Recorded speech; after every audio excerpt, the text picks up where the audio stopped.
Testing, testing. Alrighty, here we go. Hello, everybody. It has been a little bit, but we are back with another Flaws weekly tournament. I am your host, Kaiser. This time is going to be so exciting because this is going to be the first tournament we're going to be having with the new stem patch on the current PCSX build, which is going to be super exciting with the new character changes for Space Godzilla, Fire Rodan, and who else was it? Oh my gosh, my mind's blanking. Orga, Oh, Megaguirus, yeah. Orga Megaguirus. My gosh, yeah. But I am today here with Margot, who's on my co-host, and my other co-host will be Overlords One, but they're not currently here at the moment. Did you want to like say anything right now, Margot? Just about like any thoughts about what's gonna your expectations for today with the tournament? Because I know you've been playing some casual matches with some players in here. Oh, absolutely, yeah. It's an exciting time for Save the Earth Melee in general. Just being able to be on modern PCSX2, like it makes the game so much better. It makes it run better. If you were having trouble running it before, you might have an easier time now. And there are of course changes with some of the characters. Megaguirus, Fire Rodan, and Space Godzilla can now be played in tournament. And some changes were made to Orga. Not to say that Orga isn't still absurd. I think that character is absolutely a menace. So I th I'm excited for this tournament. Overlord to One's been absolutely killing it in these tournaments, and we have so many amazing players, people who are learning the game, people who are practicing and just having fun playing casually. Even if you're new to the game, haven't played it before, or you're just trying to learn, you know what I mean? Like it's just a good time all around, you know what I mean? So foremost, it's Absolutely. just about having fun regardless of results. For any player in here, anyone who's maybe it's your first tournament, or maybe you're just trying to learn and improve. I just hope you all have a good time, and thank you all for tuning in. Yeah, and I am very grateful for our community right now with how active they've been and how supportive they've been with other players in general with trying to get into the game as well. I uh I am really looking forward to the matches. But speaking of which, we can head over to the bracket here really quickly and see who we've got. Our first match is supposed to be Overlord 1 versus Christy 10. And then we have TapSnapNap against Super Mario Zilla. And then we have our own Margot against Ryuki, and then Plasmilio against Slowpoke. Yeah, and let me tell you, some of these players aren't as familiar to me from the old .01 build. Of course, I haven't like played in a while, so seeing these tournaments and how the newer players have been improving at this game. I mean, Tap Snap or Nap played Gigabash very well and did amazingly in that game, and is now playing Godzilla Save the Earth Melee and trying to find a character that really clicks. Slowpoke as well has been improving so much. I've seen playing casual matches, and I've had the pleasure of playing some matches with Plasmilio, better than ever, absolutely. Playing some SMG, but also trying other characters. Ruikii, I believe I played some casual matches with, but I haven't seen as much of in tournament personally, so I'm excited to see. And of course, Super Mario Zilla, I believe, has entered every single tournament. Huge shout outs to Super Mario Zilla for that. That's so Super awesome. huge shout outs, absolutely. I Oh, absolutely. if my memory serves me right, because my I don't know what's going on with my brain. It could be the nasty fog going on right now, but the but I believe Ryuki is a Kiryu player. Maybe. Yeah, I'm not sure who Ruiki plays, but I will have to learn because I'm playing Ruiki Oh yeah. my very first match here. So I guess we'll find out. But I think there are a lot of players here who are maybe juggling between a few different characters or undecided on who they want to really prioritize. Of course, the meta has shifted so much since the last time I personally played, and it's been shifting constantly since 1.6 or 0.16, whatever Yeah. you would like to call it. Um, we've seen a lot of changes, a lot of people finding new techniques with different characters, people speculating about what the tier list is or like what certain characters matchup chart is like. For me personally, I think it's a bit early for that, but we're absolutely knowing about some absurd things in this game. We're Oh learning yeah. quickly um, just how many absurd things you can do in this. So, of course, the game has a long future ahead, always like exciting new additions to come to the roster in the future, like Final Wars Guardian, Zilla, all these characters, and of course, changes to their current cast are also in development as well. So there's a long future ahead of the game, and I'm really excited to see what can be showcased here. I'm also extremely excited, like just because of like how much we have left to even put into this game in general. It's Oh my just goodness. it's Yeah. just, it's just like so fun watching the community be able to play this after all the hard work that everyone has put into this. Oh, absolutely. It's come such a long way. Like seeing the original game compared to this is really, really absurd. Oh yeah, Like it's you kind of forget, you know what I mean? What this started with, you know, what the project started with when it's like been this long, you know what I mean? So absolutely. yeah. And of course, now on modern PCSX2, this, yeah, the first flaws on modern PCSX2, I believe. So that should be a massive improvement just to the smoothness of the gameplay and the setting up controls, things like that. It'll all be a lot less tedious or difficult and problematic as it was before. So that's Ab- really nice. oh, absolutely. One just clicking one button for just the map controls is just so satisfying. Game changer. Absolutely. Yeah. But I think we are ready to start this tournament, but I do not see Overwatch 1 right now, so I think maybe what we'll just do is we'll probably just start off with TapSnapNaps and Super Mario Zilla's matches first, since I don't see Overlord 1 for now. Sure. Yeah. Um That sounds great. just give me one moment here while I get them ready. Yeah, Tap, Snap, or Nap versus Super Mario Zilla. Super Mario Zilla in the past, as far as my familiarity, has really stuck true with Megalon and showcased some amazing stuff with Megalon and put on some amazing results as well in the past. So I'm really excited to see Super Mario Zilla entering this tournament. Again, the most consistent player, you know what I mean? Like no one's attended the tournaments like Super Mario Zilla, and that's really like the backbone of the tournaments. You know what I mean? And just being Absolutely. able to attend when you can, of course, you know what I mean? And that's really awesome to see. Tap, Snap, or Nap, of course, constantly improving, really dedicated to just like learning the game and figuring out what works. And of course, what is fun as well, what really clicks. So, Tap, Snap, or Nap in the past has played a little bit of Kiryu. I've watched a bit of that, and also has played a little bit of Godzilla. And I'm trying to remember, maybe some Fire Rodan as of late. So, I don't know if Tap, Snap, or Nap will stick with Fire Rodan or maybe try different characters out, but you know, only time will tell. We don't have long to wait regardless. Oh yeah. All right, I'm just gonna switch over to the game window here.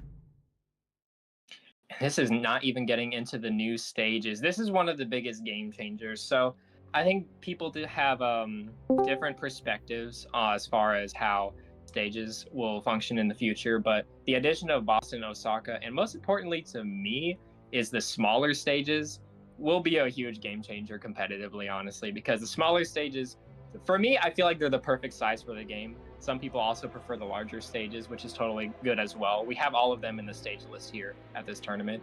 So that is a drastic change as far as like how often you encounter barrier interactions, and of course just having different layouts in general with Osaka and Boston and the smaller variants of the other stages that were already existing, you know, like that's a massive change for tourney. And just if you're a casual player watching, you'll see some more variation as far as like, you know, the arenas go. Some different visuals is always nice. So, you know.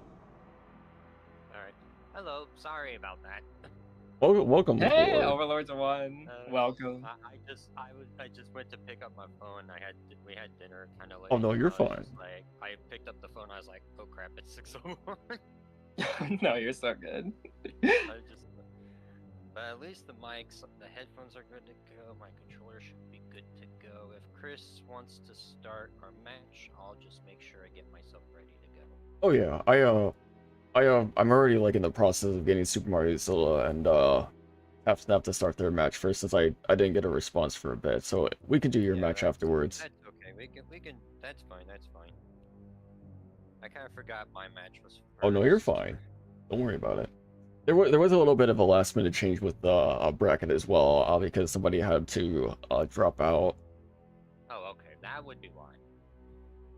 That makes sense. That's why, because I noticed it was 9, and then it became 8 when I reloaded the web page. Mhm. So that makes sense. I'm just Yeah. waiting for Super Mario Zilla to get in here because I'm just waiting for the response. But do you have any thoughts about the tournament today, Overlord One? In the meantime. Oh, it's I think it's going to be a very exciting one. I am so happy that we have basically functionally 3 new characters in the game. That's amazing. Yeah.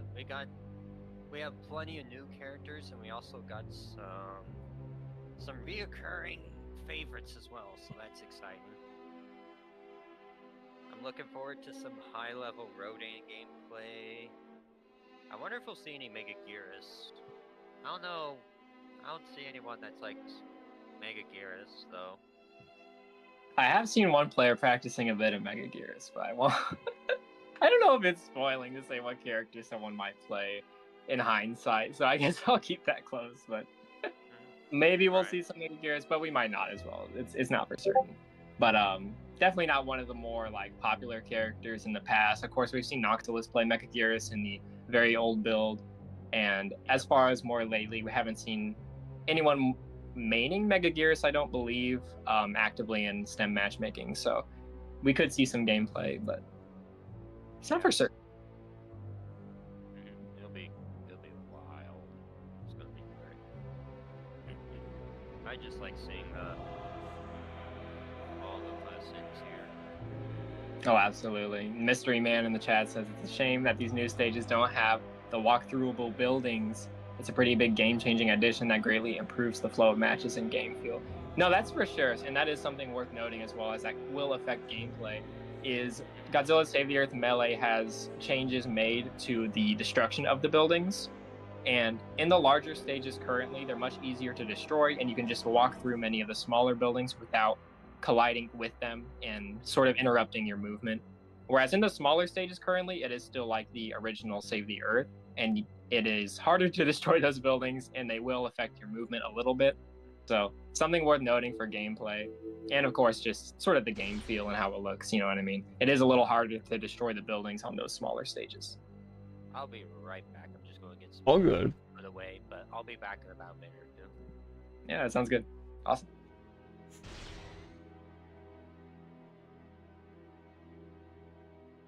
Oh, and the new big stages also don't have walkthroughable building. I didn't even know that. Did you know that, guys? I didn't even know that. You didn't know what happened? Apparently the new big stages also don't have the change yet made to the buildings where they're easier to walk through immediately and just destroy.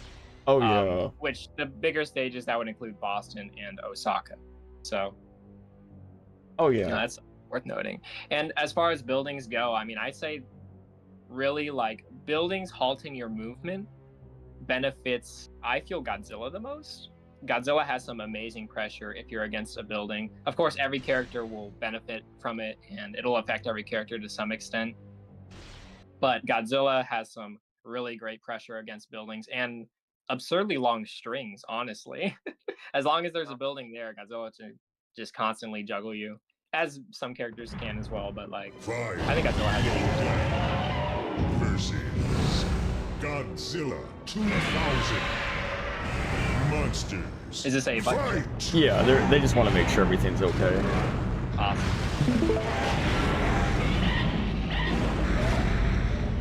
Okay, just a button check. No guarantee that these players are playing these characters, of course.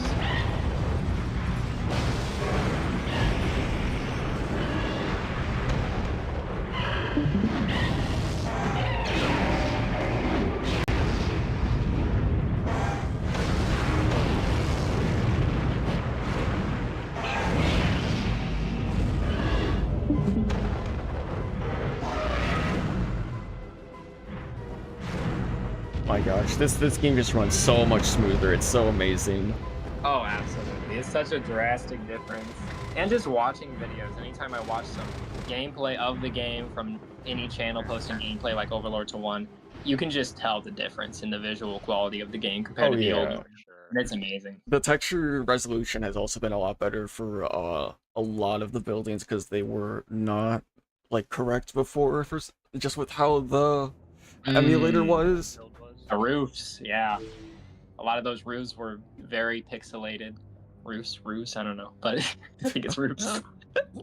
But they are not as pixelated now, so that's nice. So now it'll look a lot snappier.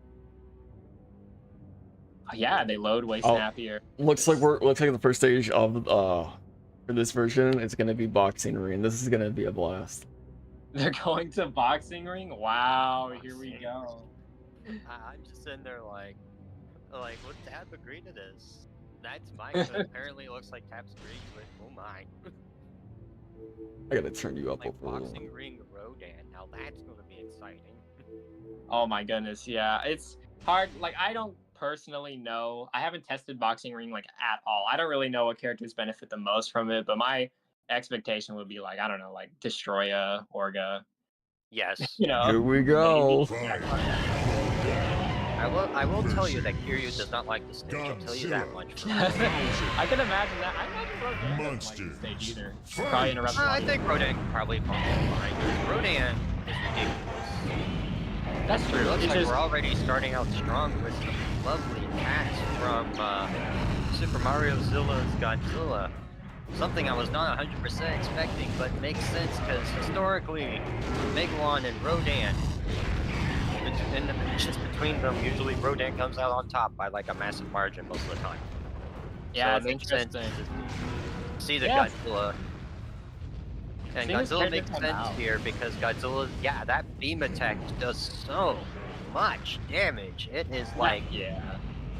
basically That's like what I was taking- worried about with Rodan, was looping into the barrier. You see Rodan trying to loop, so you just have to be very mindful of that. It's hard to... It's such a good tool with Rodan, so it is worth keeping in mind, as well as one of your throws, your throw one. I feel like with the style of how Tap plays Rodan, Boxing Ring is the last place Tap wants to go to. I'd say Yeah. if the individual used like Volcano Attack more, it wouldn't be such a huge issue because Volcano Attack is a lovingly balanced move. Very Absolutely, fine yeah. piece of tech. And good but- call using that throw, avoiding hitting the barrier with throw one. That is what you really That's need the to throw keep in I've been mind. using near barriers as well, because I find myself getting hit by barrier way too often when I use the kick throw. Oh, what a fat Oh, beam! absolutely. Gee. Same. That's I so always much forget. damage. Absurd amount of damage. Another hit into the barrier. Super Mario Zilla has this one in the bag, it looks like. So close. Very close. All the individual needs to do is to let out a big one, or I guess Oh, the and kick will jump do it one. instead. I don't think I've ever consistently seen Godzilla jump one punish Rodan loop like this often in a match, but that was great timing by Mario It Zilla. makes sense. It does, for sure, yeah. It's got to be a little mindful. Oh, are the rules different, or maybe because it's like looks like we have it set up to Oh, how it used to be. oh yeah, hold on. Yeah, that was Yeah, my well, mistake. single round. I was just sitting there like, No, it's fine. Like that, it's just that, Monsters. like we're going to another one. Okay, they did agree to Yeah. rematch, so this is game 2. Yeah, Rules will be adjusted, of course, afterwards. I missed the round option because that was on by default. yeah, I was just sitting there like, think about the round. Goodness, Oh, it looks wow. like Rodan's kicking off with some lovely fierce attacks. You'll love to see the fierce attacks. Try to low block, but let go of the button too soon. Let Godzilla get a big juicy kick on Rodan's face. Yeah, it's just the Trying to instinct. use the mobility, but is having problems just maneuvering around the stage because this stage is ridiculously small. So small, in fact, that even Godzilla's body slam doesn't even fall off before it hits the barrier. I do find it this quite is- amusing that we have full-blown barriers on Boxing Ring now instead of what it was in vanilla, which was basically just Monster Island walls functionally. Oh, goodness, yeah. That would be absurd in this game. And, of course, Monster Island, also in the stage list, has some wild stuff you can do against the walls. Yeah, I like But right doing it for like my videos of comboing people. It's very funny. Oh, goodness, definitely, yeah. There's all sorts of things you can get away with. Same with this stage. I mean, the barriers are so close by. You can get away with a lot in this stage. And honestly, Rodan is... I would be so scared playing this character in this stage, so I understand. There we go, running into the volcano barriers, attack, but baby. TapSnap is adjusting really well. Adjusting. Yeah. Tap is adjusting to the dangerous environment of the boxing ring. And get up attack actually did something there. Very nice. Goodness. Probably wouldn't do something with his Orga because Orga has a fair and balanced jump. But Ooh, look the at tail those attacks. beautiful tail swipes. These swipes are just Oh, volcano killing. punish. This is what Volcano attacks. looking Volcano for. attacks. No, that's I'm perfect. excited to see Oh, the barely volcano whiffed the attacks. grab on Wake Up, but I love the attempt. Oh, Yeah, barely that's missing the tail probably grinding attack. Rodan grab is very finicky, and I don't like Oh. using it on get up. There you go. Look at that. And there it is, 1-1. TapSnapNap won against Super Mario Zilla. It is evened up. And where are we going next? Is it a rematch? Or is it the Swaparino? Now that's a good question. But yeah, notice how the moment Tap started bringing volcano attack, Tap Yeah, started winning. they're gonna go back to boxing ring for a third. Yo, lots of rematches. If I'm gonna be frank though, I'm banning this stage. I do not want to fight on this. Understandable. Definitely understandable. Yeah, for It's this like- flaws, I just like unrestricted all the stages so that way we can see like how things are. Oh, for sure, yeah. Yeah, but if there's a ban system, I'm gonna take advantage of it. Oh, there is. There's a striking system that players are allowed to use. Because there is there is at least 2 stages I can think of off the top of my head I do want to play as with Roach. And this is one of them. Oh, well, oh, didn't hit the barrier. Nice. Oh, but missed the conversion. Yeah, just do spinnery. There you go. Spinnery's Oh good. my goodness! Wow, that volcano hit the toe and into the barrier. Oh no! Volcano does so much damage. Yeah, still a really useful move. Super useful move in this version. Yeah, I mean it was always a useful move, but here it feels a bit more reasonable because. Yeah. Yeah, it not infiniting helps a lot, definitely. 0.01 Volcano was wild, as was Loop-de-Loop, of course. And both those moves, honestly, still your best moves with Fire Rodan, in my opinion. They're still great moves, they just have a little bit more restrictions. Run grab. Before. Yes. Yep. Run Probably grab one normal grab, but was running. Because that's why I find a lot of Godzilla players end up accidentally getting dash grabs instead of their beloved normal grabs. Great intuition from Mario Zilla as well. Ooh, very good use of the barrier. A jump one, but oh my goodness, this barrier combo, constant overhead. 30 damage, by the way, on that Rodan overhead. Wildly high amount of damage on that move. And look at this. It's an insane amount of damage. It's the same as Destroya's back punch as well. They're both overheads, but Rodan's is like bigger, I think. Yeah, bigger and faster as well. But it doesn't have like armor for some weird reason on it. I think the Rodan one. Oh. And then there's the Tap coming in with up punch, taking advantage of the constant barrier bounciness to get big damage with the up punch. Beautiful thing to see. Very good games from both players. Wow. And it's best of. Is it best of 3? Best of 3, yeah. So TapSnap won. Yeah. All right. Tap has won. Well, next, we will be doing Overlord 2 1 to Kirsty 10's match. Because I'm actually here now. Mm-hmm. Instead of just, I should have had my phone on me, but I forgot. All good. Awesome. All right. And Overlord 1 versus Kirsty. The winner of this match, of course, is facing off in round 2 against TapSnapNap, who just won the previous match. Let's see. Oh yeah, I gotta invite you. Sorry, I'm just like updating this. And I sent you the characters I'll be using. Okay, gotcha. Alright, the stream has ended. I will activate. I will hop into the Parsecarito. Excuse me. Oh, I did I? Oh, sorry. Yeah, you sent it. Oh no, but I just mean like my stream thing. I'm not sure why I did that. Sorry. Oh, okay. Could you do me a favor, Overlord to 1? Could you like when you get in there, could you make sure to change the round system so it's just one round? Sure. Sure, I can do that.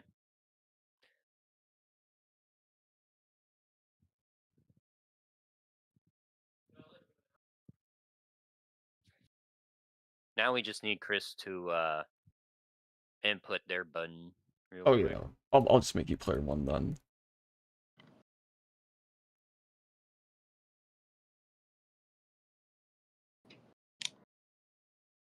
I will add them about that. Could you move?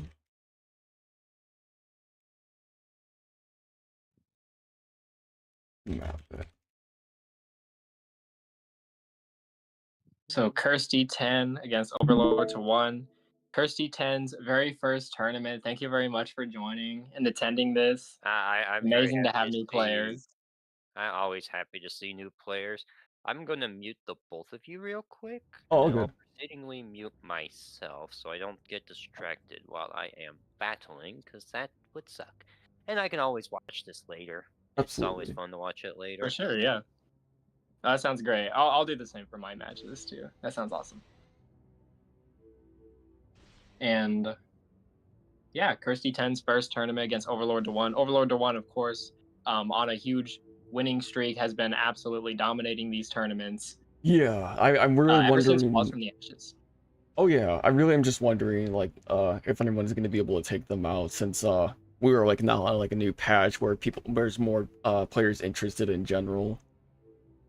Yeah, and it's been amazing to see the constant improvement of players who are regularly attending. You know what I mean? Like, people have been really learning so quickly. I'm so amazed anytime I've been able to play casual matches this week. Just seeing immense improvement from people who have picked up the game not too long ago, you know what I mean? And players who have picked up the game a while ago but are just constantly learning new things, of course, like Plasmilio. So it's really amazing. And of course, we've seen some amazing results from these players as well. Like, we had I believe, a huge grand finals between Plasmilio and Overlord to 1. I forget if that was Flaws from the Ashes 3, but it's amazing seeing what people are finding, the ways people are learning this new version of the game. It's very different. You can't use your old knowledge and apply it here. You can vaguely apply some of it will apply, but the game is just so different. And of course, we're seeing like so many things that didn't work before and new techniques that work now. And it's really exciting, honestly. The new dodging mechanics, the directional influence. None of this was in 0.01, but of course we've been seeing it ever since Flaws from the Ashes started up. And we're seeing which characters maybe can take advantage of it, which characters maybe struggle more. But in my opinion, it seems like this game is partially, much like 0.01, a lot of a pretty matchup heavy game. The matchup is significant. Looks like we are going to Seattle. Awesome. Seattle's a great one. Big fan of Seattle's layout. I love, I believe it is Seattle North. But here we are, full size Seattle here. Yeah, we're just gonna be doing a button check first to make sure everything's okay. Monsters, fight!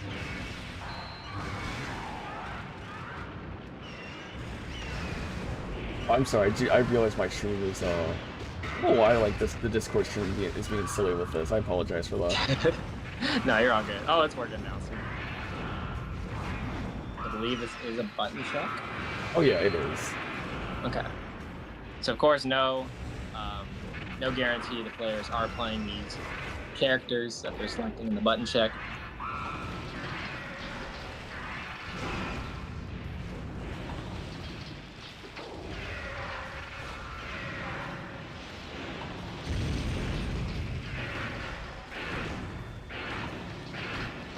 But this is also gonna be the first time we're gonna be seeing Space Godzilla in the Flaws of the Ashes series as well, since like this is since they're a tournament viable or tournament legal now.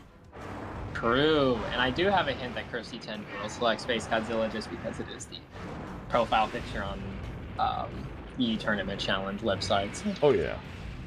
I do have a suspicion. Of course, seeing Space Godzilla after such a long time, we haven't seen Space Godzilla in tournament. That's going to be really exciting. It is.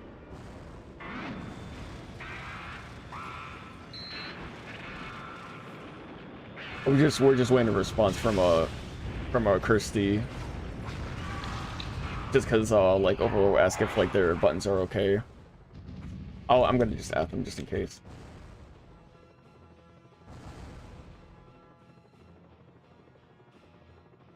Awesome. Kirsty's ready.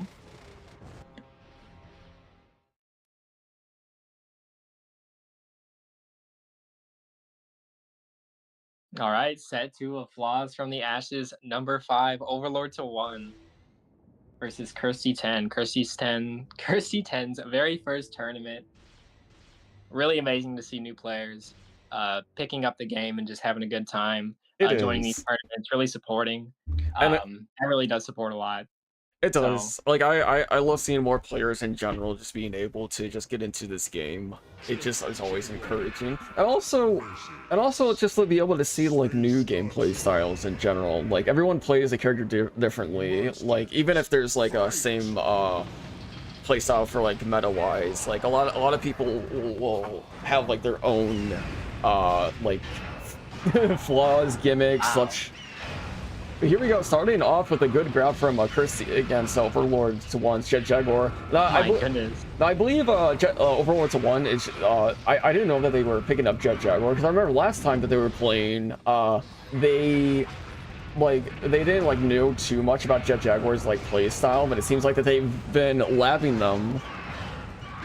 Yeah, Overlord to 1's been really learning the whole cast, honestly. Most any character. We've seen a little bit of Jet Jaguar in the past, and of course the JJ is back to deal some damage against Ooh, very good cross-up.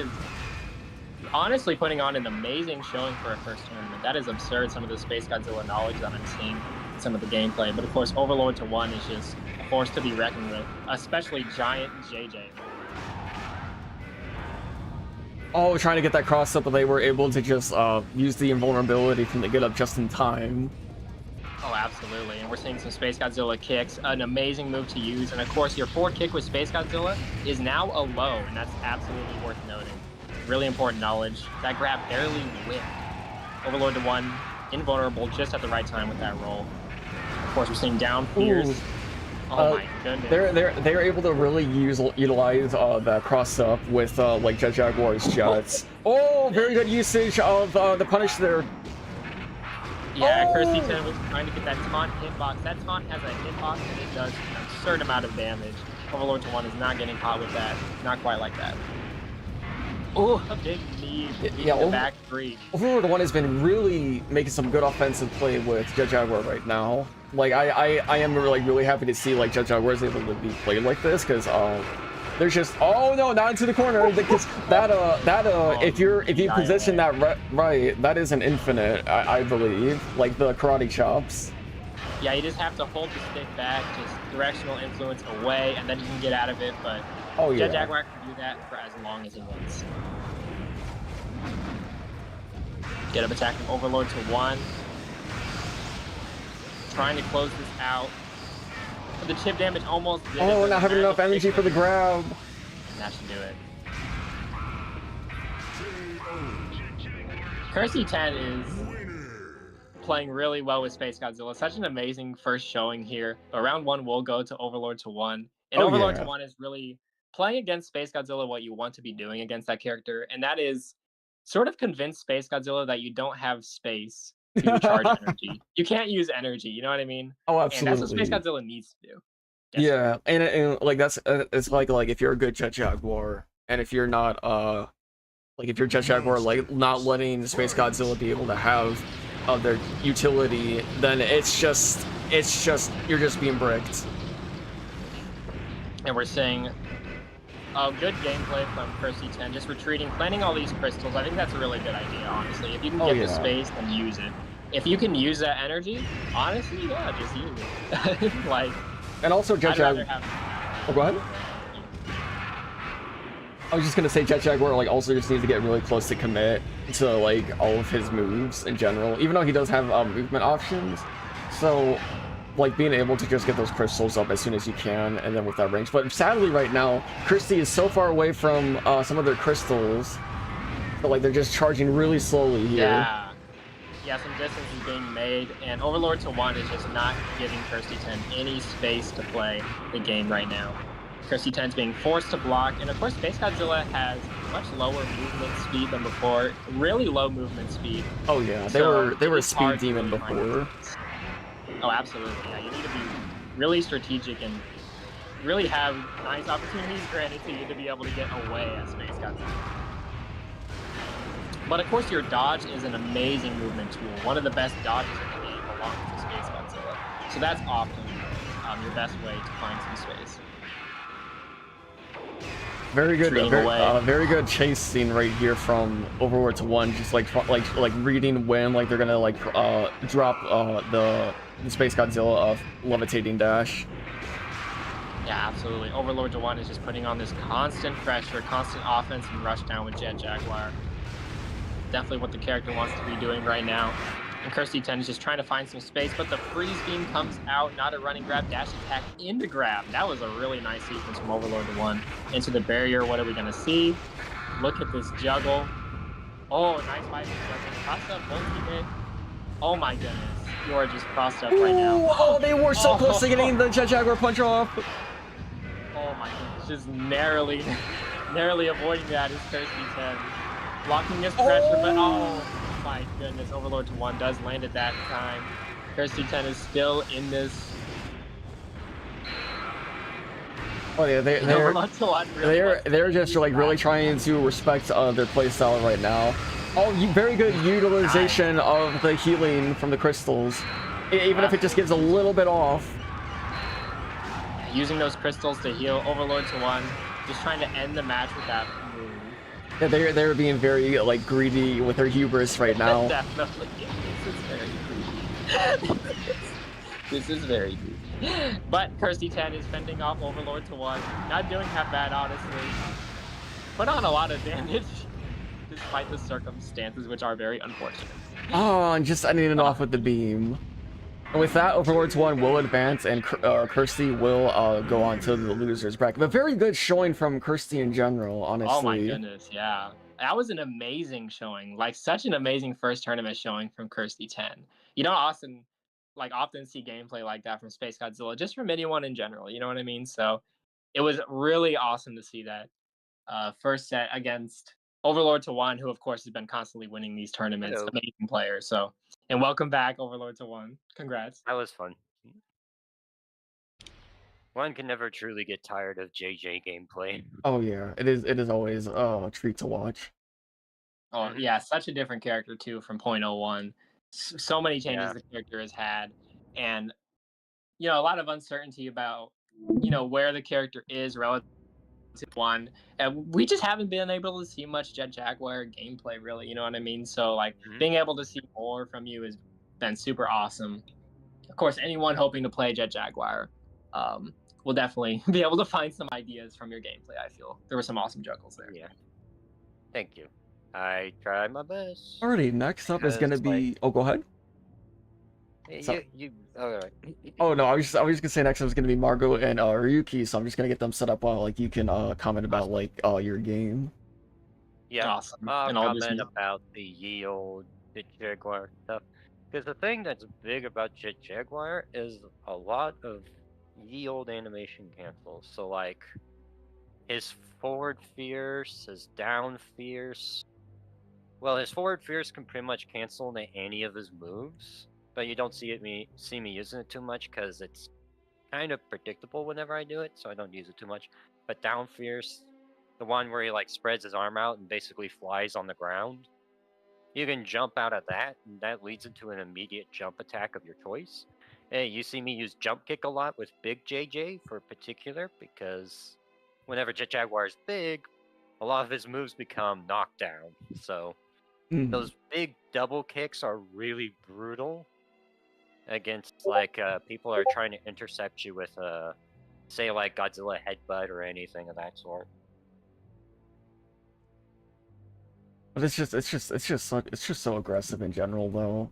But it's also so fun to watch.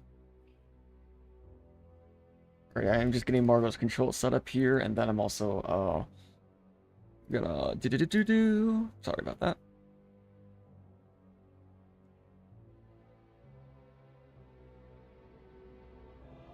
Yeah, this tournament has been going by so smoothly so far, which I am happy because usually at the beginning of Lost tournaments there is always some Yep. scuff. Technical difficulties. But I think honestly we could like just mainly blame that to the The old older like version of yeah. PCSX2 that we've been running on for a while. Yeah, it looks like we got Ruikii versus Margot. Now this is going to be interesting because Ruikii, they have a pretty good Godzilla. I always enjoy watching their Godzilla absolutely go ham. Excuse me. But Margot, I'm curious to see what Margot's going to bring because Margot, this is the first time Margot's going to be playing in a tournament in years. So. Oh yeah, so I'm very excited to see this match. And Ruikii's been slowly improving their, well, not slowly, but they've definitely been improving their Godzilla for the better part of a few weeks now, almost a month. Yeah, it's been, I look forward to seeing some Godzilla gameplay. I wouldn't be surprised if we see Godzilla mirrors today. Yeah, we got some good variety though. We had Rodan Godzilla, we had Jet Jaguar and Space Godzilla. So hopefully we'll be able to see. I'm guessing it'll probably be Godzilla and maybe someone else. I don't know what. It'd be funny if it was another Godzilla versus Rodan. That'd be interesting to see. Because it seems like Godzilla can do decently well as long as Godzilla can get their breath attacks off. Breath attacks, kicks. The tail attacks aren't bad either. Because the tails have good range. Alright, I will get the Keep stream set Rodan up for from you. being too comfy. Because if Rodan can go ham, he can cause so much trouble.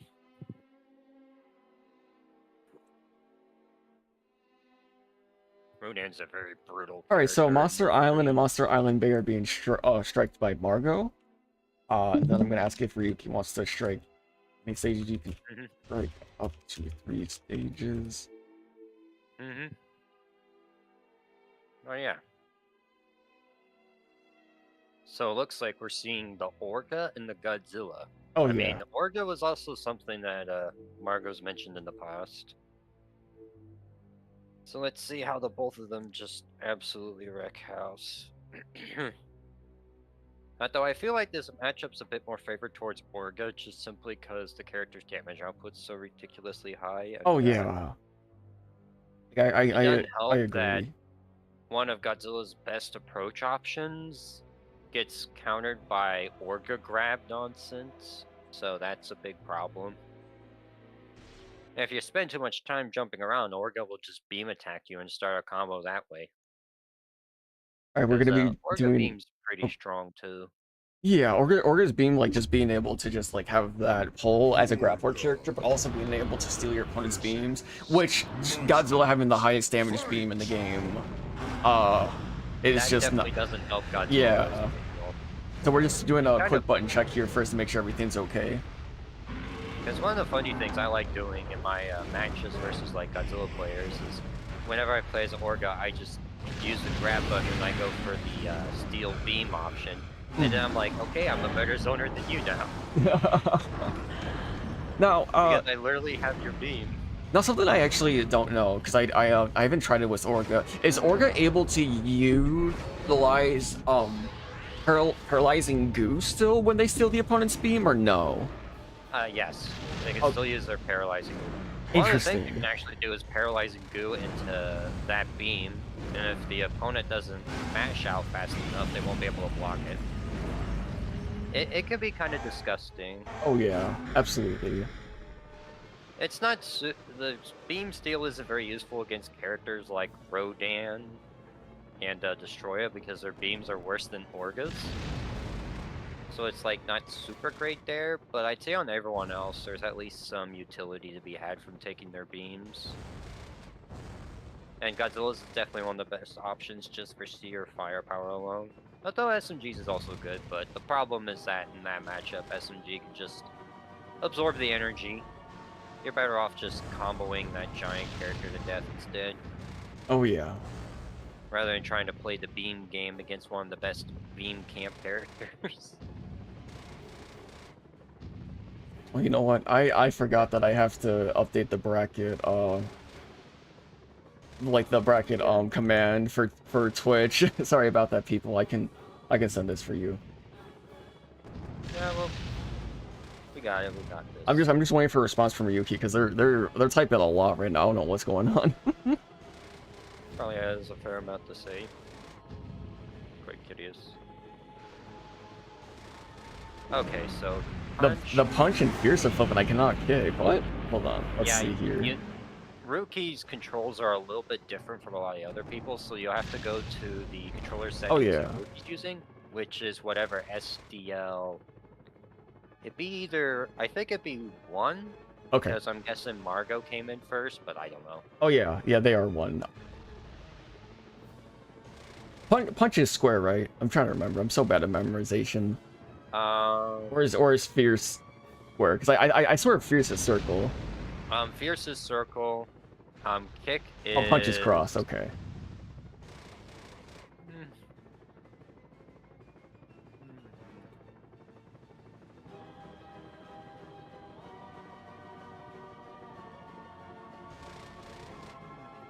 Okay, let's try that.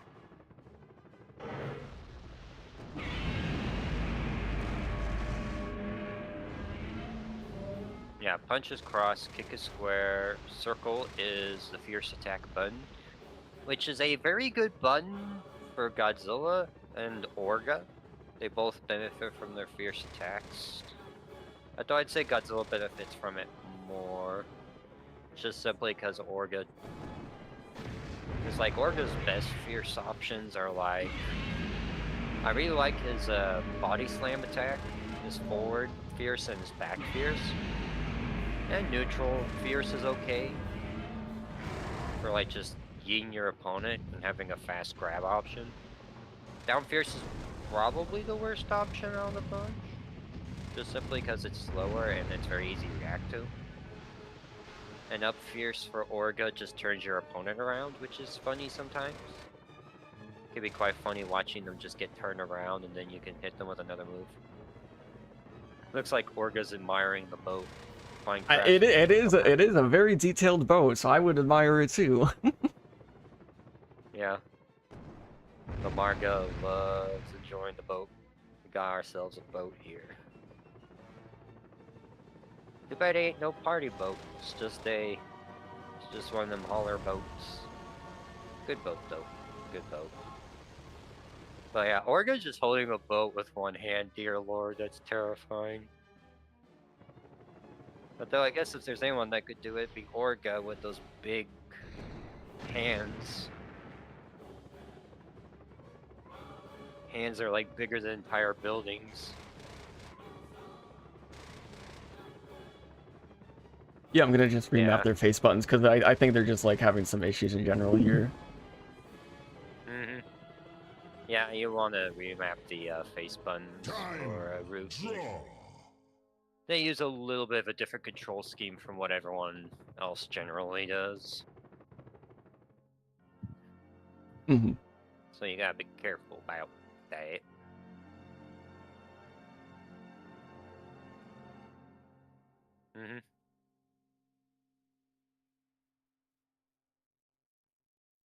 But I'm gonna check the Twitch chat, see how they're all doing. Oh, good. Are you guys also? Oh yeah, you guys are streaming on YouTube as well. I have to guess. So Oh yeah, we're dual streaming right now. nice. Yeah, hello everyone. I'm just checking the both. How many Space G players in bracket? Stockholm, there's, as far as I can tell, there was 1 for right now. There'll probably be more. Okay, everything works. Looks like that's good. Epic JJ rep. Yep. Okay, good. Alrighty, we can get started. Yeah. The legendary Margot versus Ruikii. Yep. We're gonna go to Tokyo Bay Night, keeping it Godzilla 2000 style. It looks like. Of course. Just gotta reference the movies. Oh yeah, Gotta it seems like we always go to the stage whenever we have this matchup just for the movie reference. Yeah, people love the movie reference. Monsters. Alrighty, here we go. So, Oh, starting off with a beam clash. Already starting off with the beam clash. Spicy. Oh, this is gonna be a lot of damage. Oh, nice. Denying that sweet energy for Orga is very painful. But what is also even more painful is just jump. Fierce, Oh, just that tail attack. destroying. Oh, the back fierce. Very Nice stuff for Ruikii. Very good stuff from Ruikii. Oh, but here comes the crab. Here comes Orga combos. We got some new Orga combos. Yeah, just because the old ones got neutered a little bit. Oh yeah, but still having that tractor beam to use like off of grab, it's just like insane. Yep. Ruikii seemed to try to do the old TapSnap trick of using your beam. Very good utilization from the fireball and the combo. I feel like just because of how many people like Godzilla players love to just use full-on beam for the high damage that we don't see fireball like mid combos as much. Just because of the energy. Good for mid combos. It is. It's just I think in some of the matchups it's more beneficial to have the full beam than the fireballs. Like Rodan, for example, is definitely a matchup. Oh my gosh, using that tractor beam just to pull it right back in. Yeah, it's just the old Orga stuff. I've seen this for quite a while. I've done this quite a few times. Yep. Orga go burr. Very good utilization of the building and the barrier to carry on a corner combo right now. Oh, but its fat back just... Ooh, there we go. Oh, took advantage of the fact that Orga's dodge is not the best in the world.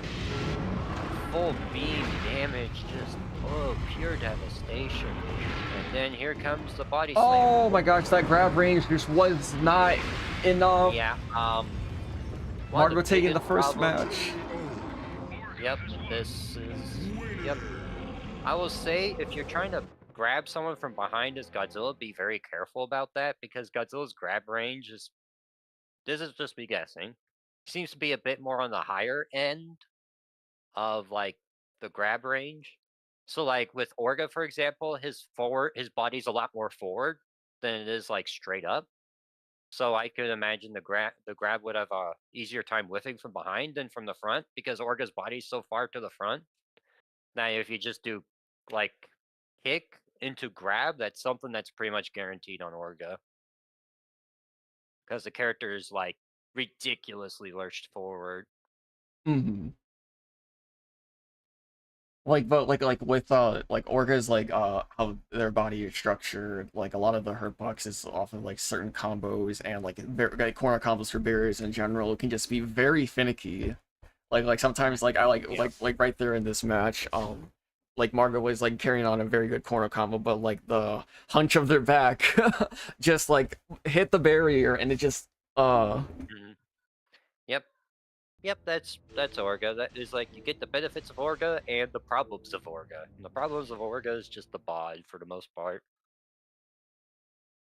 But it also means some interesting thing for certain matchups, like Megalon's Napalm is really deadly versus Orga, for example. Just as like a reference point, because that's something I'm fairly familiar with. It's just that character really does not like dealing with Megalon Napalm. Really does not like dealing with Napalm. To be fair, Orga does have ways of beating Megalon pretty good in combat. I feel like Megalon is just like so tough to fight against in general with that napalm. Napalm, Barrow. The character can do really well. There is probably some matchups where Megalon doesn't do quite as well.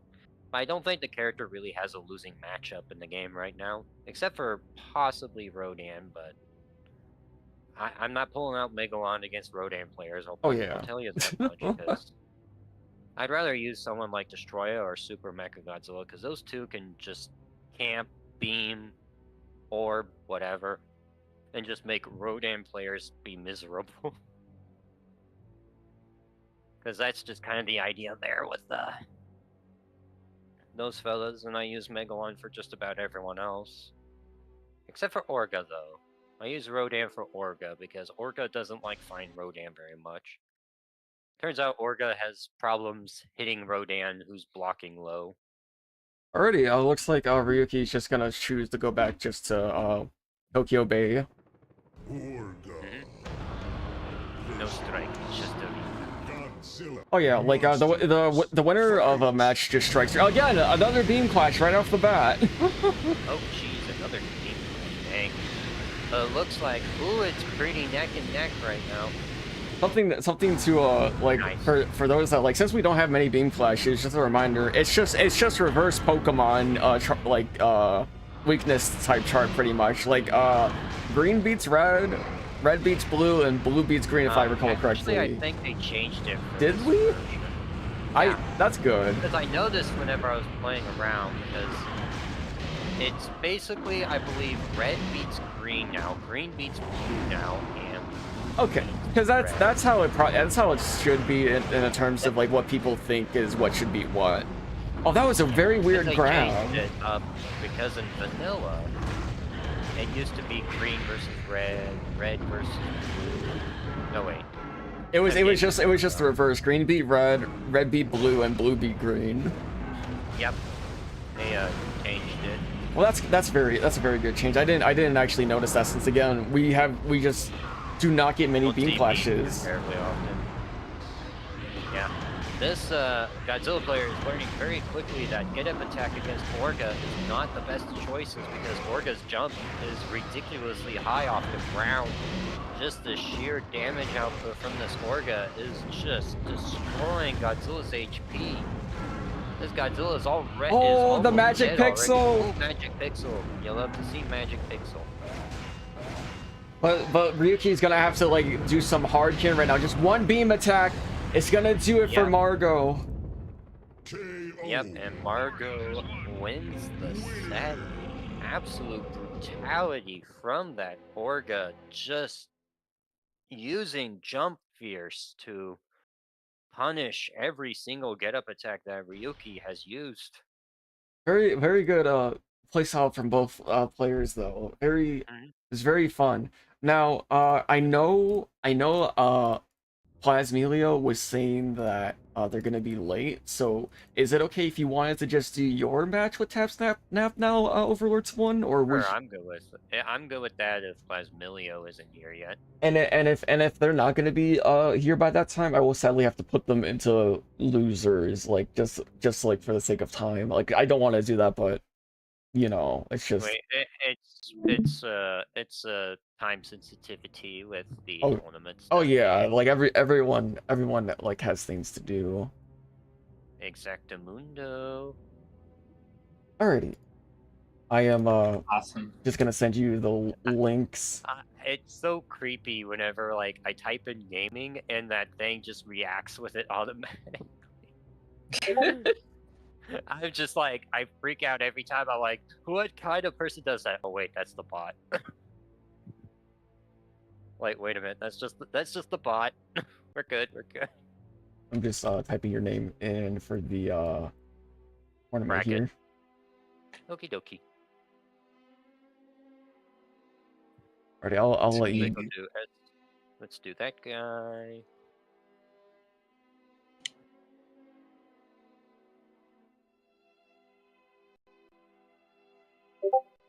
I told you the monsters that I'll be. Oh using. yeah, all good. All right, I'm gonna close that stream and I'll just mute the both of you real quick, and then I'll mute myself. Overlord to 1 versus TapSnapNap is like such a good classic matchup. We've seen it a few times in tournaments in the past, but these are just both amazing players at the end of the day. And TapSnapNap, of course, we saw playing the Fire Rodan. So we'll have to wonder, will TapSnapNap stick with the Fire Rodan or switch? And will Overlord to 1 stick with the Jet Jaguar? That's what I'm wondering. I am also curious to see what they are gonna end up choosing here. They're just like gonna see like they're gonna gentlemen's to a stage. Button check. No, I'm just gonna ask if they're gonna button check.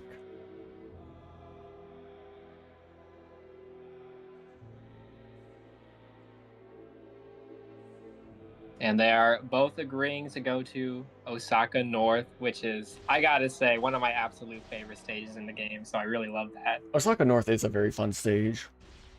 Yeah, I think it's my favorite layout. I love Osaka North. I love Boston East, and the smaller variant of Seattle as well. I love those stages for competitive play, and Tokyo Bay, which I went there. It was nice to have like the Godzilla, whatever the movie. I'm sure people do that a lot. Oh yeah. But I also like that layout. A stream of water in the center, buildings on the side.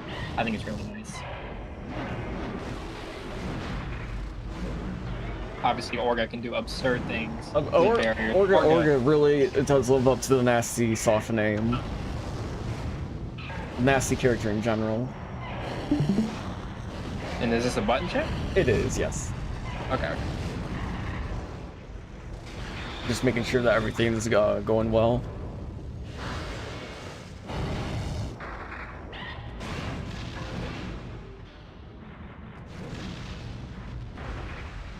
We're also doing very good on time here as well. We are like speeding through winners bracket right now with how big the tournament is comparatively, which makes which makes me happy that like we're able to just like set up like just so smoothly now with automatic button check like or button mappings. Oh, it's amazing. Just so much more consistently, the controls are just working. Obviously, everyone still has a different controller. We can always still remap, but it's so much more convenient than before. Oh yeah. But I think something I hope, even though like it will be okay if something that I would love to be able, if we are able to find a way to implement it, is custom controls in game would be amazing. But obviously we could, like you said, we can just like manually input them through the button layout for like mapping in general. But here we go, first match of Overlord to 1 versus TapSnapNap. We have SMG versus Fire Rodan. Wow. Godzilla versus Mechagodzilla 2. Oh my goodness, the canon matchup. Super Mechagodzilla from Overlord to 1 as well, not who I was expecting. Of course, we saw the Jet Jaguar earlier. I do think Super Mechagodzilla has a better time against Fire Rodan than someone like Jet Jaguar would. So I think this is a good pick from Overlord to 1. Oh yeah. Very good taste. Oh, into a fat beam. And that's the thing. Fire Rodan with a lower health pool and the, you know, overall just weakness to beams. The buff to beams is the biggest threat to the flyers, which are Fire Rodan and Mechagearus, of course. Oh yeah. And SMG has got plenty, so I think that's a great pick. But of course, Rodan has some tools to be reckoned with. The loop, the air combos, the volcano attack. Ooh, and a great dodge as well, but narrowly missing the shock anchors. You have to time it just perfectly to avoid being stunned.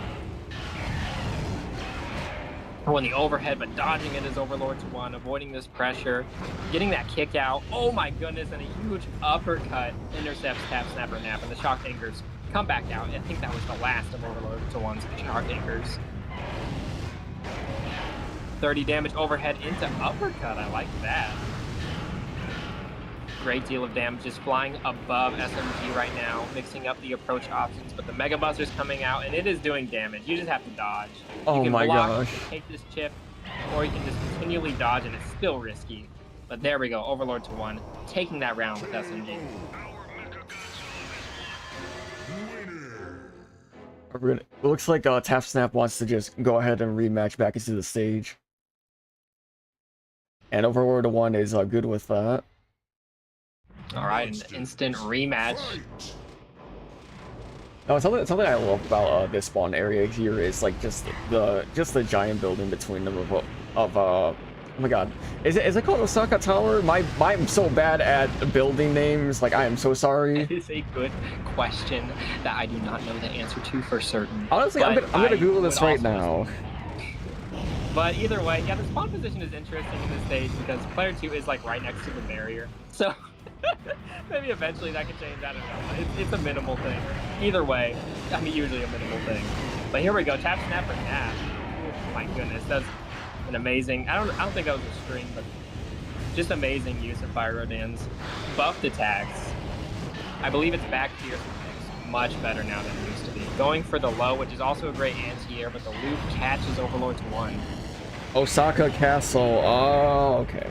Osaka Castle. Okay. Okay, now I know. That makes sense. I wasn't too far off. Oh, going for the stomp. Oh, and the shock anchors into the beam, of course. Just so much of Fire Rodan's health right there. And the drop kick catches the approach from TapSnapNap. Going for the overhead. Oh, catches SMG flying. Another loop. Oh my gosh. Oh, Super Mega Godzilla is just so devastating, like, to fight as a Fire Rodan player, I feel. Like, just with all of those, like, high damage beams and projectiles, especially with the tasers. Like, very good. Oh, absolutely, yeah. Very good stuff from Overlord to 1, though. Yeah, definitely. Great to see amazing SMG gameplay showcase. Overlord to 1, really good and effective with that character. It's really satisfying to see TapSnapNap trying a new character. There's always going to be risk involved with that, obviously. And of course, Fire Rodan in that matchup. I'm a little concerned about it. It's hard to say for certain, but it didn't pan out this time. And of course, I hope to see a lot of amazing, gameplay, of course, on the other side of the bracket as well from TapSnapNap.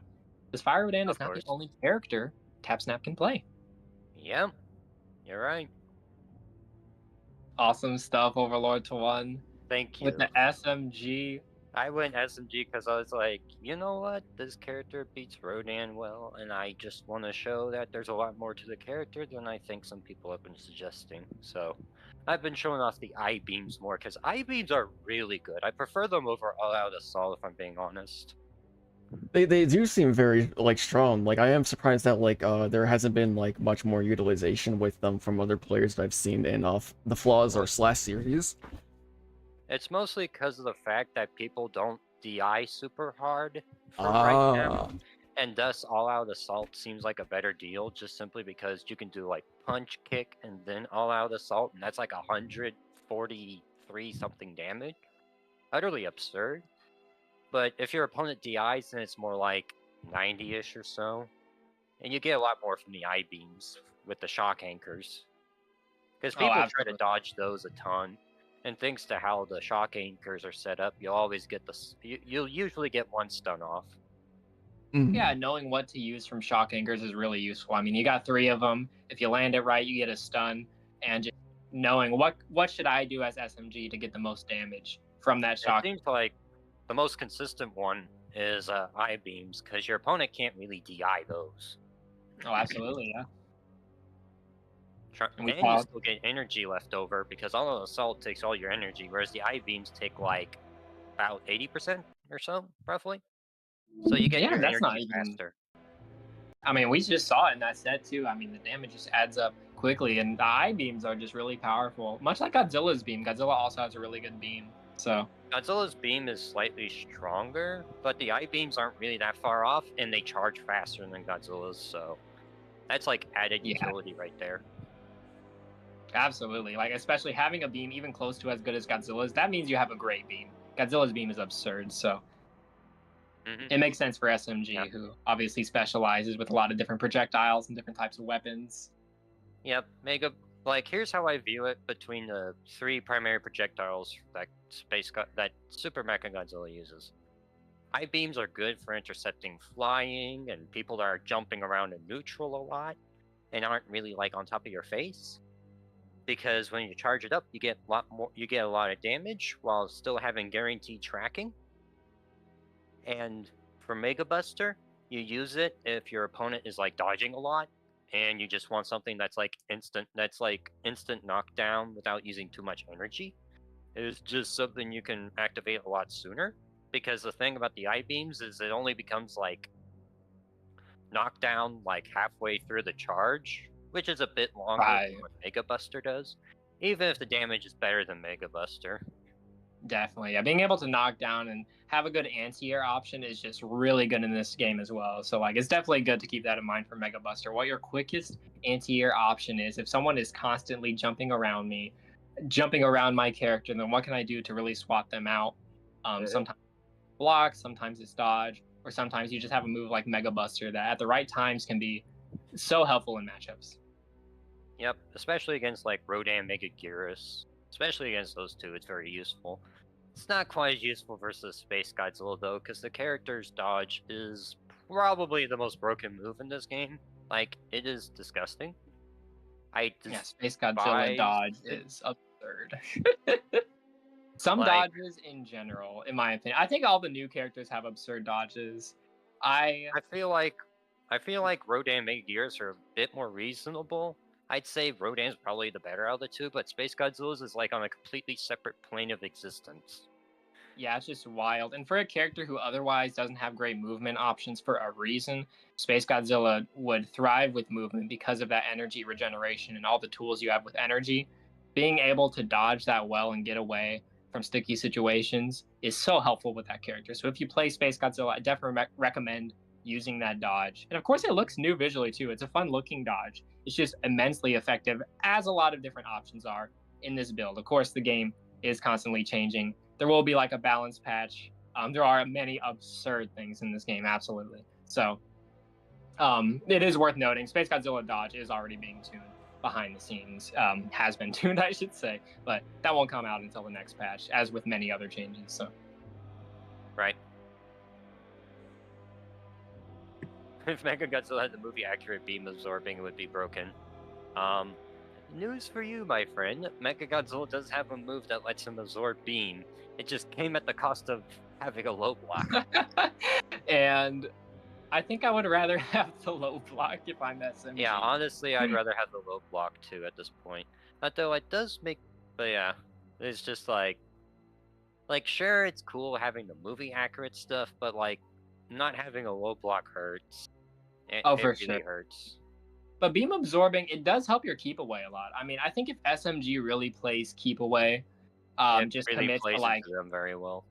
yeah, bunny hopping away and keeping your, just trying to constantly use your energy, because from a distance, there aren't many characters who can really compete with SMG as far as how much damage I'm getting off of just using my energy, right?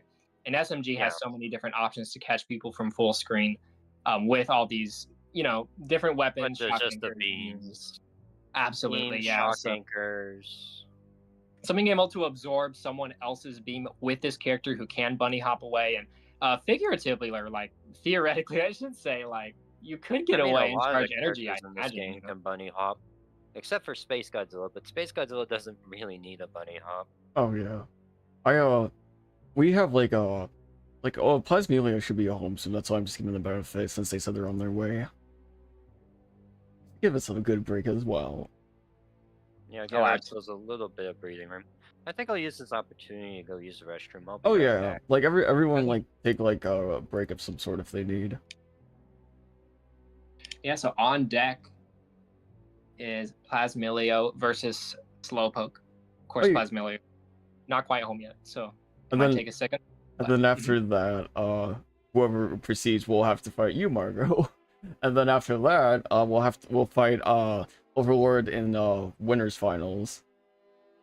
Yeah, absolutely.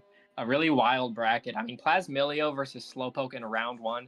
If you ask me, that's absurd. I've played casuals against Slowpoke, and don't get me wrong, the seeding makes sense as far as just how many tournaments and results are being shown, but Slowpoke is such an amazing player. My goodness, like I've played casuals, and this is someone who is really learning the game, really learning quickly, and has showcased amazing potential. And Plasmilio, I mean, already just such an amazing player who is constantly improving. I've also played against Plasmilio and lost quite a few times because Plasmilio is just absolutely amazing with SMG and showcasing what that character is capable of. And has also maybe tinkered with other characters, but I'm really unsure of who Plasmilio would actually opt for in this tournament. Yeah, I imagine SMG. That's my bet. But that's what I think too. Like that's their character, but I know that they might change things up, but I'm not sure. We'll have to see though. But I am also have been very interested with Slowpoke's gameplay because they have I believe they have entered one tournament before, and they were doing very well with it. That they do have a lot of promise that you were saying it's just gonna be a matter of like how well are they gonna be able to perform like in this tournament and like future tournaments in general that I am excited to see. Definitely, the pressure is on Slowpoke. I believe in the last tournament that I watched, I saw Slowpoke play some Kiryu and showcase some amazing Kiryu gameplay. I mean, Kiryu in this new build, obviously, is very different, but I would All say right. that there is some really interesting tactics I've seen Slowpoke utilize with the character, and as Mhm. well as a lot of different people who have picked up Kiryu and tried the character out, like TapSnapNap. And I've really seen some awesome stuff with Kiryu, honestly. Of course, there's a lot of conversation regarding how good Kiryu is as a character, as far as the meta of this game or the tier list. Most people don't tend to think the character is very strong, but you can definitely do some really interesting things with the character, and you can get a lot out of Kiryu's air grab. Definitely an important tool. And your flight in general, your air kick and your air grab, relatively safe options. Well, maybe not as much the grab, but you can use it in so many different scenarios that it's really applicable a lot of times in your matches. I mean, Kiryu can play a lot differently than before, but can still be pretty effective in his own ways.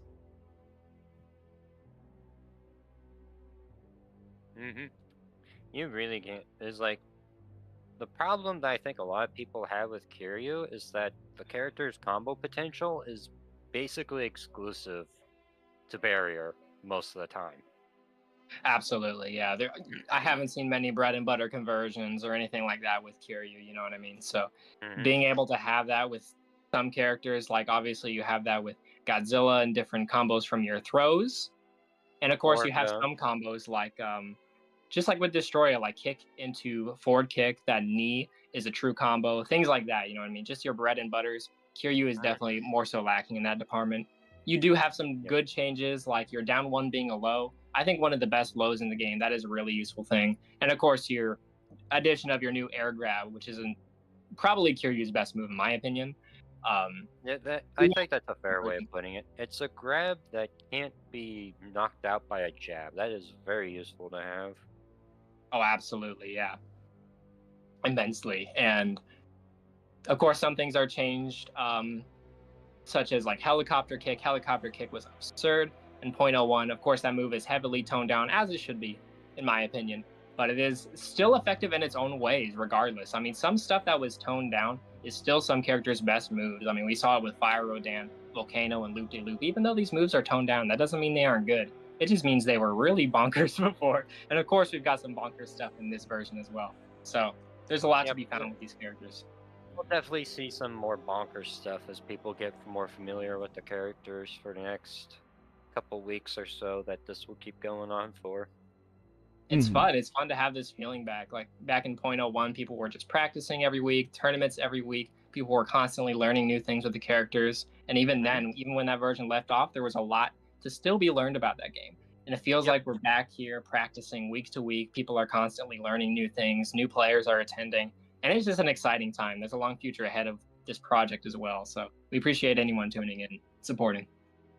Tuning in, watching, playing the tournaments, checking out this channel, checking out basically any channels that are covering STEM right now. All that's super appreciated. I try my best to try to get content daily, but it can be quite the grind sometimes. But it's worth it, I think. Yeah, and that's great knowledge to have. Anyone tuning in who maybe plays a specific character. I mean, Overlords 1 on the YouTube channel has plenty of different videos showcasing different characters and some of the unique things that they can do in the new version. So definitely recommend if you want to learn and try to find out what can my character do. That's one place that you can absolutely start and learn a thing or Yep. two. Plus, I tend to learn, and plus, I tend to. So it's also a good idea. You can also ask me like on the Discord as well if there's something you want to know about a particular character or something like that. I'm generally happy to answer questions. I may not be able to answer them right away during the weekday because I work full time, so that usually means I don't have the most time in the universe for that. But I'm always happy to answer questions whenever I have the opportunity to, because there's a lot of stuff to know about this game, and there's some really cool stuff in here. Things I'm still learning about to this very day. Yeah, Like absolutely. Stuff. Yeah, like there was some stuff that I didn't even know until recently. Like you can turn around, jump faster while you're not holding L2. If you're running in a running state while you try to jump backwards, it will take longer if you're holding L2. If you just let go of L2 and just jump in whatever direction you like, you do it much more promptly. So obviously, I was that doing a lot of that with Orga, but there's some stuff like that that I didn't even know. you I mean, know there's that constant does stuff. make sense actually. I didn't think about that. Yeah, definitely. There's a lot I'll, of I'll start knowledge. using that more because whenever I play as Orga, sometimes it's like whenever I hold L2 and then try to jump with R2, it sometimes activates his beam. I'm like, oops, No, the absolutely. stolen beam. Because I do like the stealing beam tactic while playing Orga, even if it's not the most optimal thing. Because it's like, oh, you could just go Unga Bunga. I'm like, well, what if I want to? It's like, what? How about this? What if I want to turn my grappler into a zoner? Because that Oh my god. is hysterical. And it drives Godzilla players crazy. Especially if you could get a bearer off of the throw as well, because you can get combos off of it, but it could be a little bit finicky with how Orga grabs the character. It has to be from like a certain angle most of the time. Because it's like either your character has to throw him to the right or throw him to the left. Because it depends on which direction Orga's facing, I think.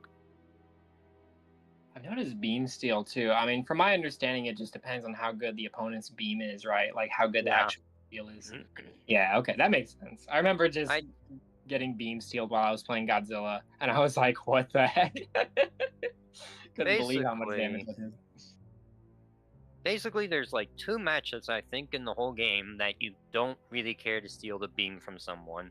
And that, well, I guess technically 3, but I only specifically mentioned 2 because their beams aren't very good. Would be Rodan and Destroyer right now, because they're, well, I mean, I guess Orga as well, but Orga as well because it's kind of awkward, because Orga already has his own beam, so stealing it from himself is just kind of weird. So, It's from just my like having- understanding, you get a instant fully charged beam. Is that right? Yes, Okay. correct. It is actually charges up faster than the majority of their characters can charge up their own beams. It is kind of nuts, actually. So I believe it's a true combo if you beam steal into the fully charged beam, if I remember right. I could be wrong about that. But I think that I think could be Goji Rex interesting. did that against me back in like the old gameplay showcase videos on the channel, which is still dated gameplay, but I think that's still applicable. That's something I'll have to keep in mind. I have not done it yet. I should have tried it, even though I'm playing Orga. Yeah, but generally people prefer the fierce throw with Orga because that's where all the big damage happens. And someone Even asked if I do, everyone in this game can beam clash. There were certain Mhm. characters hidden in the vanilla game, such as Destroya and Jet Jaguar and Mega Gearus. I'm happy to tell you that yes, Destroya can beam clash, Jet Jaguar can beam clash. Can Mega Gearus beam clash? I've actually never I actually don't know because I'm actually unsure about that. There will be someone who does know whether or not Mega Gears can beam clash who will listen to this. Oh yeah, I just don't have They too want to much chime in. knowledge on Mega Gears in general, sadly. I don't really think Mega Gearus can. Well, I mean, Mega Gearus probably could beam clash if they steal a beam from someone else, but I don't Right. think Mega Gearus in themselves could beam clash because they don't have a normal beam projectile to work with. They got like the because what's funny is when Orga actually steals Mega Gearus's beam, it's just the little Megalon buzzer swarms. It's those little fellas. That's the thing Orga gets from stealing Mega Gearus. Because I tried it out. I was like, huh, that's funny. Somehow not horribly useless, but not as strong as it probably could be. Because like it still functions like a normal Megulon swarm. It seems like Plasmilio, like there's just like a lot going like on with them right now, so I'm just gonna put them into a losers bracket for now, sadly. I don't want to, but it just has to be done, sadly. I'm so sorry. So I'm gonna I'm gonna advance Slowpoke. So it's gonna be Slowpoke versus Margot here. Oh boy, now that's gonna be exciting. Because Slowpoke has definitely been stepping up their game for since we started doing these tournaments and doing the friendlies and stuff. They've been doing really quite well with they primarily are Godzilla focused, but they've also been playing a fair amount of Space Godzilla. And I'm expecting we'll probably see Space Godzilla again, because I could imagine using Godzilla versus Orga tends to be what you would call a problem. Mhm. Not exactly the most fun matchup for Godzilla, unfortunately. Could just be Orga being a little bit overtuned. A little bit.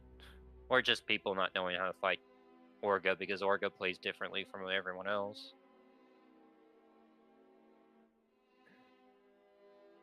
Boom. All right, I'm just getting our players in here quickly. Just mapping Marco's controls right now. Nice. Gotta get those controls set up. Thankfully, they seem pretty easy to get up compared to the old version. Oh yeah, it's literally just one button.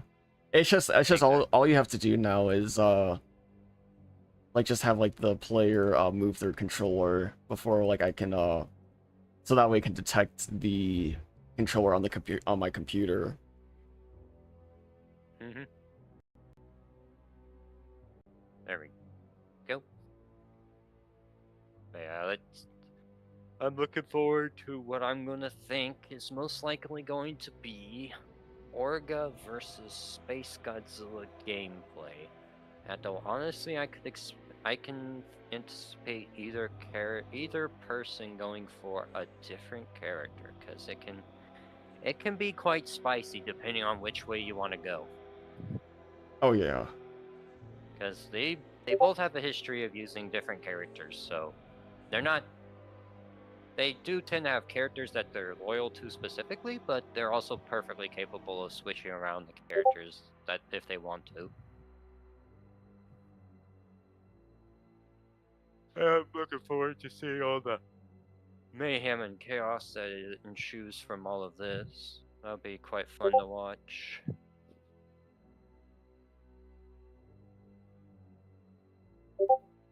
I look forward to fighting whoever ends up winning this set here, because they'll be ending up fighting me in, what was it, semifinals, or is it finals? Semifinals, I think. Because of how the bracket's set up in our blouse.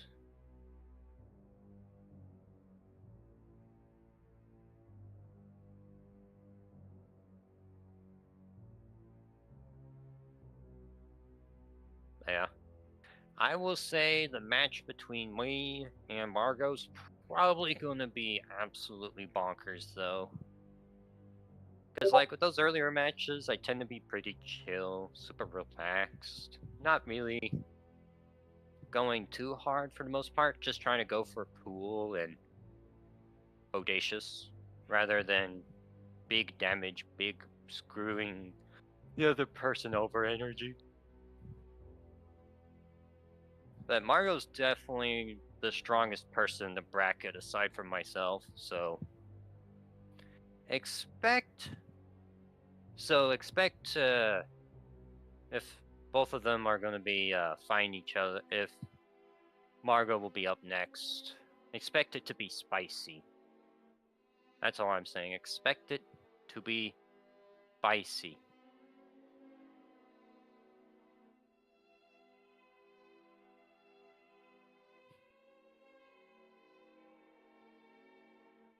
Well, how many Space J players in the bracket? Not enough, lad. Not enough.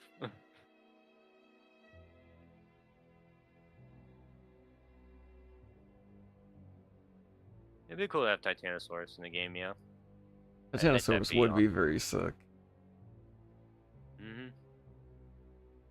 I'm just having like problems right now for some reason. Like one of their controllers are not detecting right now. I'm not sure why that is.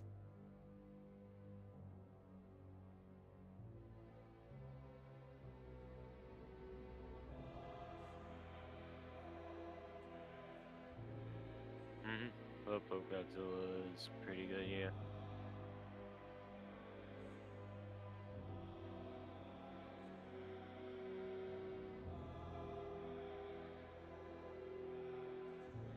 Yeah, you gotta really be careful about.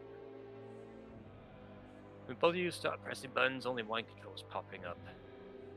Yeah, I'm just trying to figure out, because Oh, it seems like Slowpoke is able to go up and down right now, like that they're controlling. yeah, it seems like they're player one right now, because player one is the one that gets the honor of moving the map, well, moving the menu. Mhm.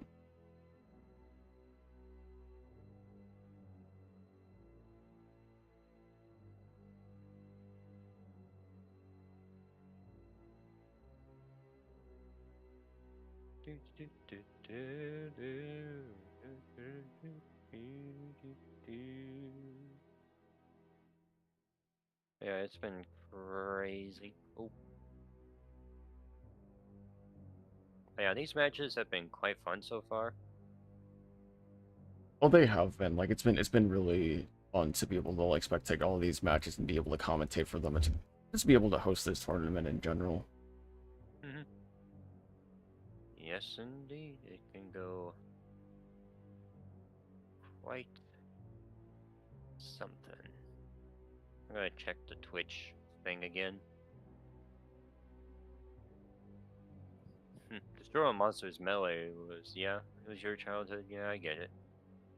Destroy Monsters Melee was my first exposure to Godzilla back when we got it, like all those years ago for the GameCube. Basically, it was just like we went to GameStop, saw it was like this game looked cool, so we got it. Like box art was awesome. Well, looks like things are starting to pick up a little bit.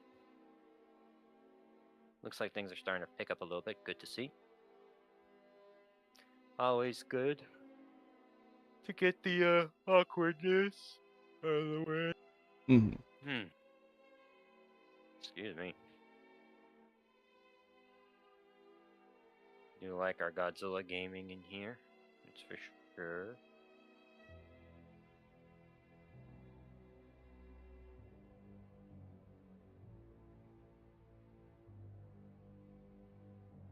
Let's see if no strikes. Hey, gentlemen.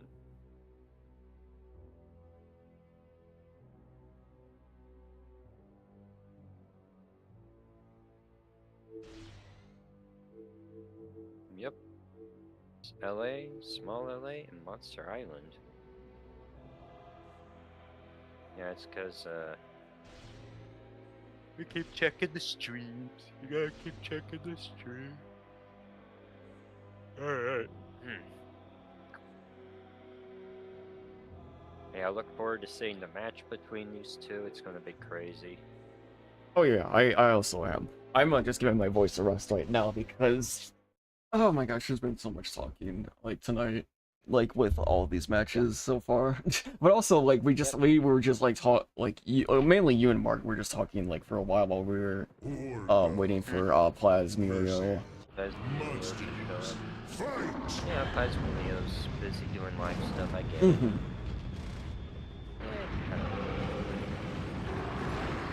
Yeah, I'm glad you're hosting this one. Because it's always fun just being the guidelines, helping you out, making sure make things a bit smoother and not have to do everything on my own. It feels very yeah. nice. It's sadly just with my schedule that I can only post bi-weekly as of right now. I'm always happy to pick up the slack there, at least until I get a schedule change. Mm-hmm. But whenever that schedule change happens, I'll let you know. Though I'd say probably whenever that schedule change happens, I could imagine that things will start to calm down a little bit. Oh yeah, absolutely. All right, looks like our buttons are all good here, and we can get started. That's good to see. Now, what were you saying? Overwatch? I didn't interrupt you. I apologize. It's okay. I was more or less done with saying that that whenever a schedule change does happen, the Flaws tournaments will probably slow down a little bit. Oh yeah. Probably.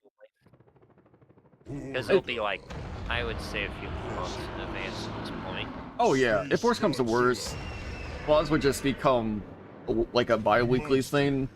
But that's not a bad thing. That's still very often. But here we go, starting off the bat with a very good grab from Slowpoke right now with Space Godzilla. Second Space Godzilla we've seen in the tournament so far. Yep, we got ourselves multiple Space Godzillas here.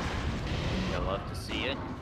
Oh, Man. but trying to use the forward kick. Unfortunately for our Space Godzilla here, Margo knows that forward kick is now a low, which is that's just bonkers. Yep, barrier shenanigans. Orga loves barriers. You really gotta be careful near barriers when fighting Orga. It's like basically asking for trouble. Oh yeah. And I'm sorry, I like my Discord stream like just stops when like when doing the controls, but Slowpoke does have to be like careful here with like the aggressiveness of Margo's Orga. I mean, Orga is just like such a scary character in general, but in Margo's hands, it's just even worse. very good utilization of the building there. And also The thing that I've been noticing a lot is the usage of a jump grab. Jump grab is a very scary move. It is. If Like, you're being defensive against this Orga, it's one of the reasons why you want to have really strong long-range anti-air tools when fighting Orga. Or like, whenever you see the Orga trying to jump grab you, a good rule is to jump against them. Oh, or in yeah. the case of Space Godzilla, you could just teleport away because dodge is a fair balance move. You can also do that. But Well- I'd say for like more normal characters, like I found that air-to-air moves are really good versus Orga. generally Yeah. speaking. But air grab from Orga is just really scary in general as well, because you could choose just not to air grab as a mix-up and just be able to do a grounded Throw out a move. kick. Probably throw out a kick, generally speaking. I see the kicks be used a lot. Kick is a pretty good air-to-air option for Orga. It's another reason why Orga's mix-up game can be quite terrible. Very good stuff from Slowpoke there, being able to utilize the buildings, but Margo just comes back in with the last hit. Yep, just Orga things for the most part. I'd say Space G and Orga is surprisingly even with how bonkers both characters are in their own respective ways. You got like the de facto grappler that has everything a grappler could ever hope to have. And then you have Space Godzilla, who's a zoner that can brawl and basically get out of any situation by holding L1 and pressing R2 in a direction. Monsters, fight! Both characters are pretty bonkers in respective ways that makes fighting them very miserable. Yeah, I feel like though personally I would rather fight Space Godzilla than Orga. That's just my opinion, because at least with Orga, like I mean like Orga's like it's just like such a. I feel like Orga's like the best character in this game right now. Well, Orga is very good for sure. I think another thing that also makes Orga very scary is that anti-airing him is a pain in the butt, because his jump is really high into the air. Most of his body is like super high to the ground. And it's something that most characters struggle to interact with whatsoever. Oh yeah, it is very interesting that Orga of all characters does have this, because Orga's body is like, as I was saying earlier, is just very janky and weird. So like having like that positive trade-off with having such a high jump, you would think that as a character that they wouldn't. Yeah, Orga's got some absolute cool stuff. Very good grab here from Slowpoke. Slowpoke loves to grab. No, I've seen sadly because of Margo's aggression that Slowpoke has not been able to utilize winning so many crystals, but also this stage I feel it's just hard with spacing in general with movement for Space Godzilla to even be able to put crystals around in general. Yeah, it could be a very painful turn. It's like fighting Orga on a small stage is really asking for a pounding like this. Because unless you can out-brawl Orga or just avoid Orga's moves entirely, you're going to struggle versus this character. Oh yeah. Nice, very good barrier right there, extending the chain attack off from Slowpoke. Onto the other barrier. This has been a very good combo right here from Slowpoke. Getting another crystal Slowpoke off. definitely knows how to use Space Godzilla's capabilities very well. It's starting to use Space Godzilla's dodges as like great ways to space around just Orga's moves in general. Oh, but there we go. There's the jank body for Orga, like getting hit with that barrier, which is gonna lead Slowpoke into taking a very good advantage here. Oh, but the crystal like pushed him off just to the side, just out of range to be able to extend that chain. But he gets another grab off. Here comes the grab again. This is Space Godzilla grab, ladies and gentlemen. A very, very fair balanced move. Do not be surprised. Yeah, wow, yeah, that actually is a very good counter move to Orga's playstyle. It's just that teleport. Also using forward. Nice. Oh, Space Margo Godzilla just needs to interrupted do- them with that being very good usage from the tractor. And just There like we that, go. And there's forward kick, ladies and gentlemen, to finish Orga off. We are at 1-1 right now. This is very spicy because I wasn't sure what to really expect from Slowpoke Space Godzilla fighting the Orga, but it looks like Slowpoke is actually adapting fairly well. Monsters. Looks like the immediate rematch is going on oh right yeah, now. Margo just wants to like go back into the stage, it looks like. That's fair. The stage is a bit more favored towards Orga anyway.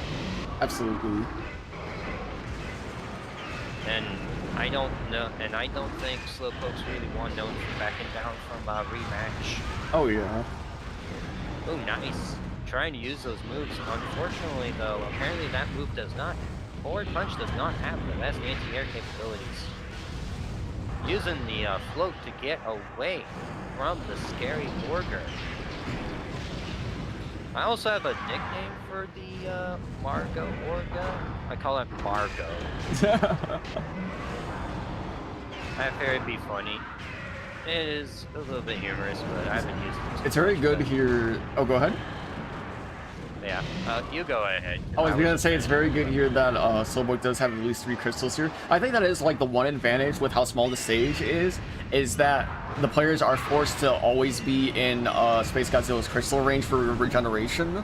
So I guess that's probably, that might be the mindset with Slowpokes right now.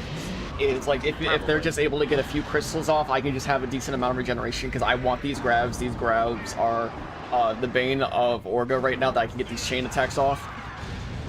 Exactly. I could imagine Slowpoke wanted the dash punches there, not the But Margo is just like bursting with these tractor beams just to be able to get some, not just some chip damage, but also just to make sure that Slowpoke doesn't like get too far in range, because Slowpoke has been using very good utilization of far spacing, which has been giving Margo trouble to be able to engage with Space Godzilla. Slowpoke just teleporting around. Ooh, very good to grab midair. If they could just get him all the way to the barrier at least. Oh, but the very good get up dodge from Margo. Yep, get up dodge is basically one of your best options for fighting against the Space Godzilla menace. The Space Godzilla is just a very scary character in this version of the game. And Orga seems to be struggling a bit, trying to get close to the character. Oh yeah, I think also Margo needs to keep in mind of something like with these burst tractor beams that they're doing is like that if like depending on how far range Slowpoke is right now, it could just give them enough range for being able to have that sweet spot for that grab, not too far, not too close. Yeah, very good utilization of the teleports. Like it really is just like the answer to Orga right now, it seems, in this matchup. Oh, for sure. Even using forward kick as an extra mobility option to get away from the pull of the scary beam. Very good usage there. But something Honestly, quite impressed with it. oh wow, there's Yep. there's the far range grab. This depending on this chain here, this could like end it. Like if Slowpoke is able to just get like one more grab right, but Margo might have needs to have enough energy just to get one more burst off. By accident, but was able to get. Oh my man, gosh! That is so Slowpoke close. Good takes out gravy Margo. for Whoa. Margo And will that, be heading ladies to and gentlemen, losers. ends it right here, right there.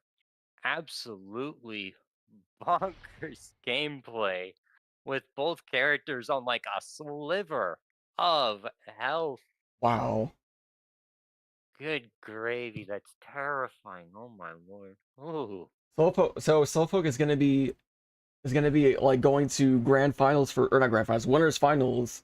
I just say grand Yep, finals. I'm fighting losing. against me now. That's crazy. Wow. It gave me chills.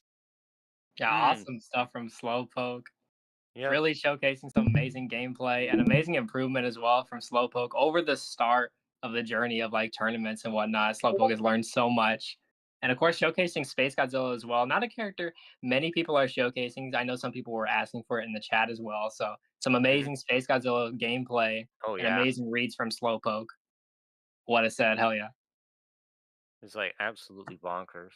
That was super close. It's like I think if you get up attacked Slowpoke there at like the end there, you might have been able to win that, but it happens. For I'm sure. not gonna fault you for it. It's just more of something I noticed while watching the footage. Watching the footage. Awesome stuff from Slowpoke, who advances to I believe it's winners finals, even though challenge says it's semifinals, which is weird, but that's just because winner finals is before grand finals, all that, whatever. Either way. Is that our next set on deck? Yeah, it's winners finals. Hell and yeah. winners finals is best of 5. Sweet. Yep. We've seen these two face off in the past in tournaments, and now it happens again for the first time in PCSX2 at Flaws from the Ashes number 5. Number 5. And this will be exciting. I don't believe last time Slowpoke played Space Godzilla. Obviously, this is the first time in a tournament we've been able to play Space Godzilla, Fire Rodan, and Mecha Gearus. So it's awesome to see these new additions being showcased. And of course, Overlord to 1. It's been such a dominant player as well. Top player. Okay, so we have gentlemen's. Do a button check first, just in case. Fancy. But yeah, we'll do a button check.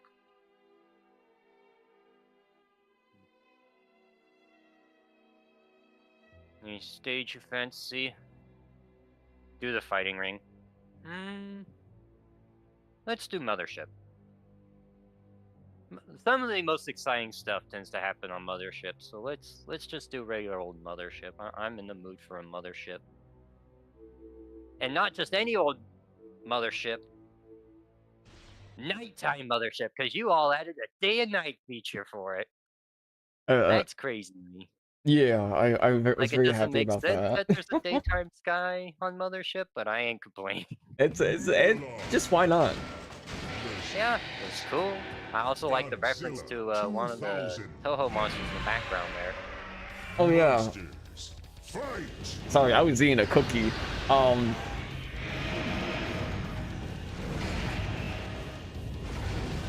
Why can't I remember the monster's name? We got. Don't worry, I don't know what it is. I think it was from. It wasn't from Space of Me, but it was from.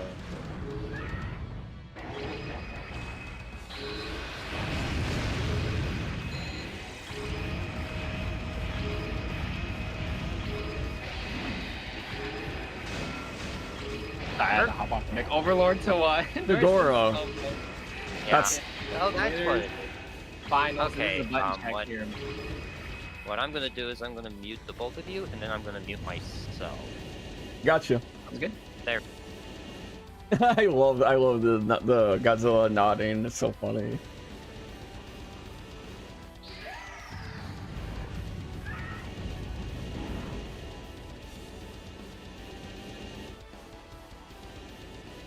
So are they actually going to Mothership here?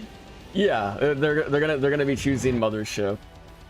Oh my goodness, we haven't seen this map in this tournament. I don't know if Slowpoke's actually playing Godzilla or Space Godzilla. If Godzilla, I think that's a good pick. Space Godzilla, probably a good pick too. It's a pretty big map, all things considered. They are going Godzilla. That's very interesting. Wow. Oh goodness, all right. I've like I feel like that like if they would probably want to do Space Godzilla, but I guess just because of Overlord 1's potential for the Megalon, like just like Overlord 1's Megalon is just very scary to fight against, so that's probably why. Monsters. Yeah, going Godzilla, maybe a switch, maybe a backup in case it's needed or necessary, but Godzilla on Mothership, I think it's a good call just because Mothership has so many small buildings and Godzilla really thrives from the pressure of pushing someone else against them. Oh my gosh. But Overlord 1 is getting a good like chain attack off first here. I'm good, like really pressuring Slowpoke right now. Like Oh, I'm not in your stream. Oh, my bad. I don't know why it's like, again, it just closes on its own when I have to place the controls in, and I keep forgetting to put it on. Yeah, they're just being so aggressive with these napalms and like just pulling them in with the burrows. Oh goodness, the fierce attacks. Great use from Overlord to 1. You really need to understand that Megalon's fierce attacks are not like others. They cost energy, but they're worth it. But like overhead, catching the wake up.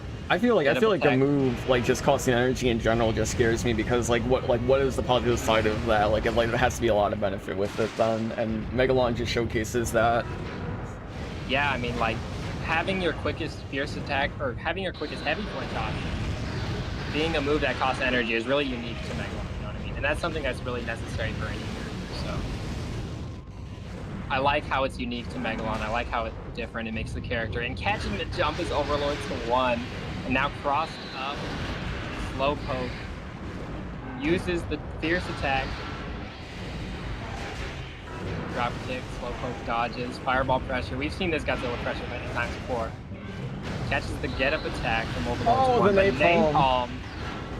The napalm with buildings is threatening as well, you know what I mean? Godzilla's not the only character who gets something from the stage. Oh yeah, like just trying like very good interruption from Overlord to 1. Oh my gosh. Bunny jump conversion to end the round. What a way to finish that.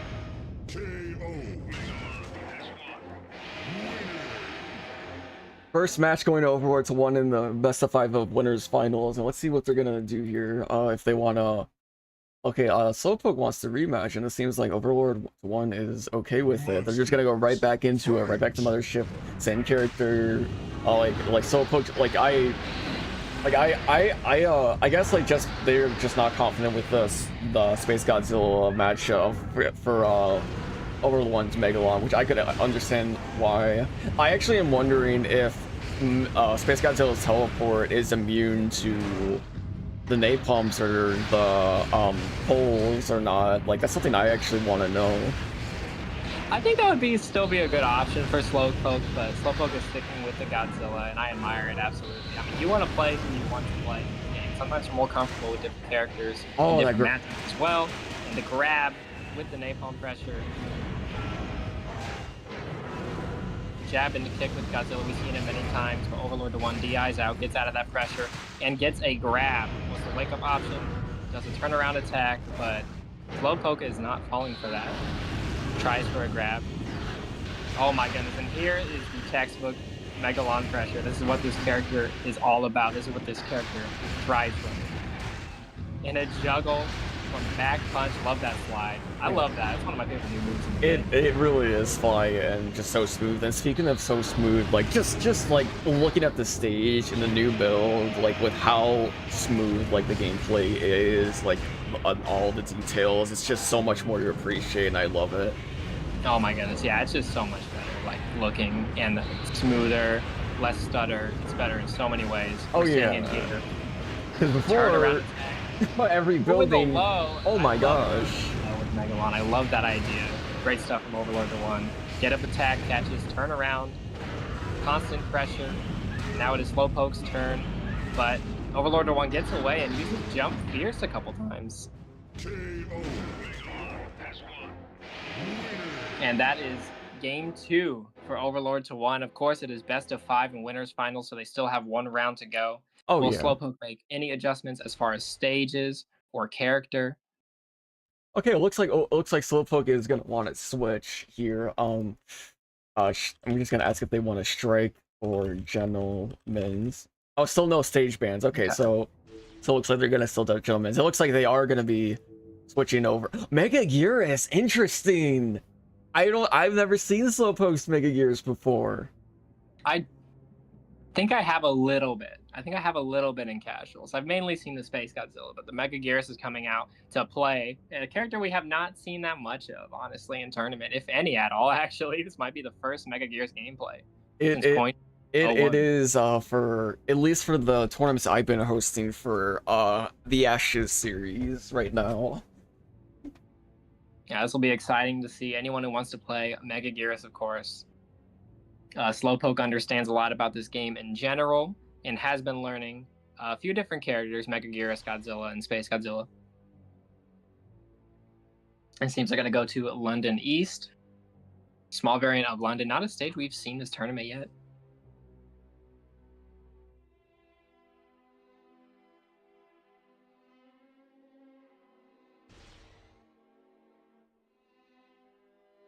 Let's see here.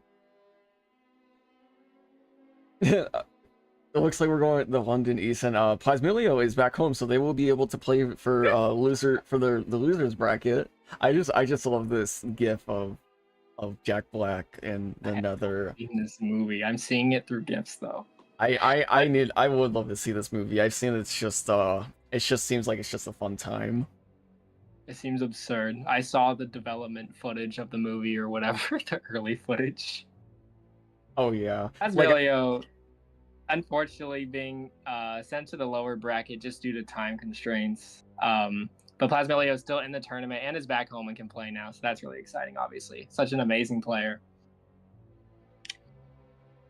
But on deck, we have the last game of winners finals. What could be the last game? It is set point, or it could be the start of something new. Depends how this round goes, but it seems it's Overlord to 1's Megalon versus Mega Gearus from Slowpoke in London East.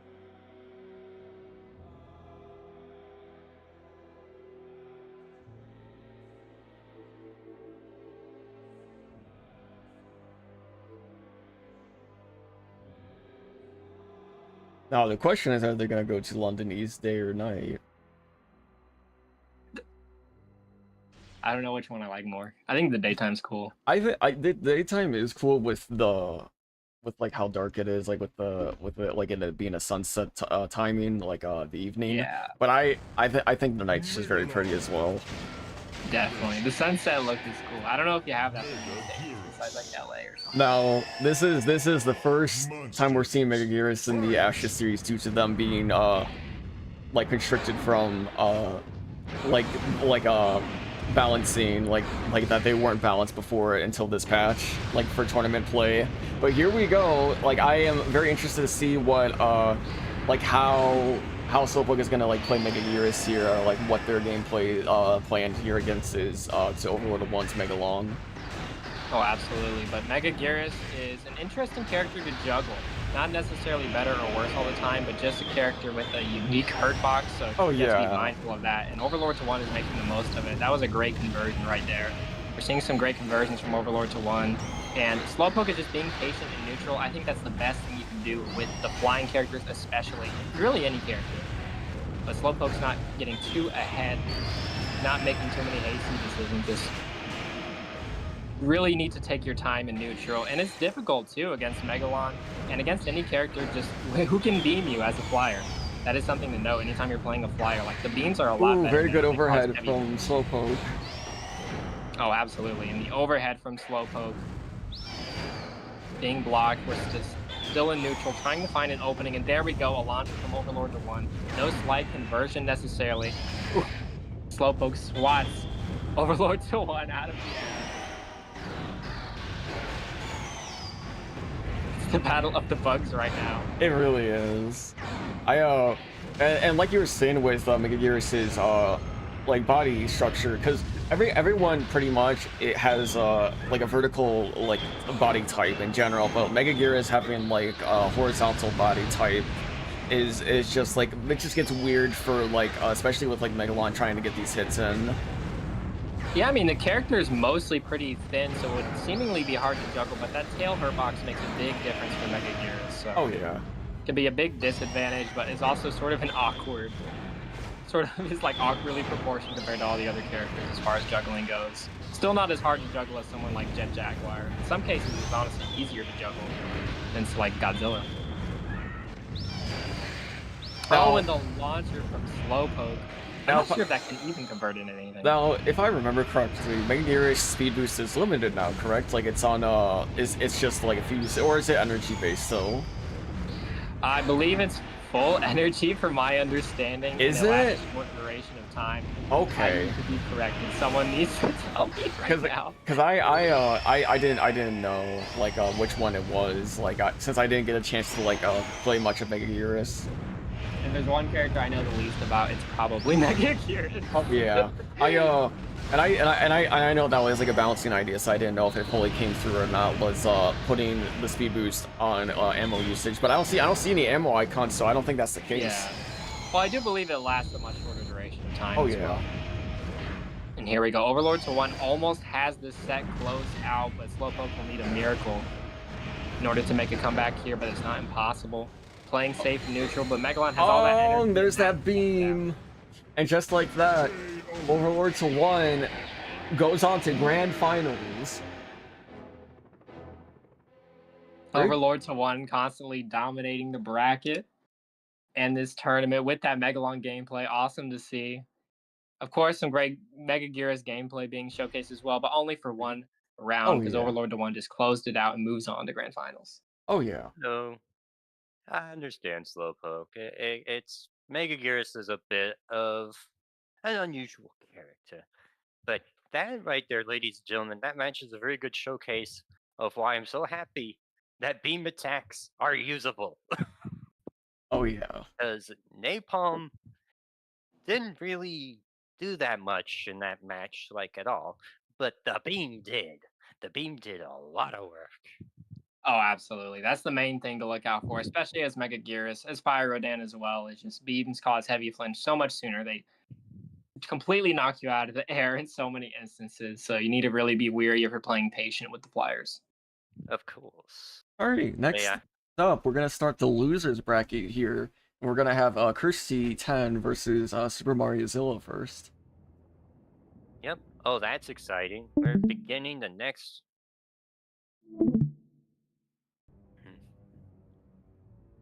I'm just gonna get him in here while and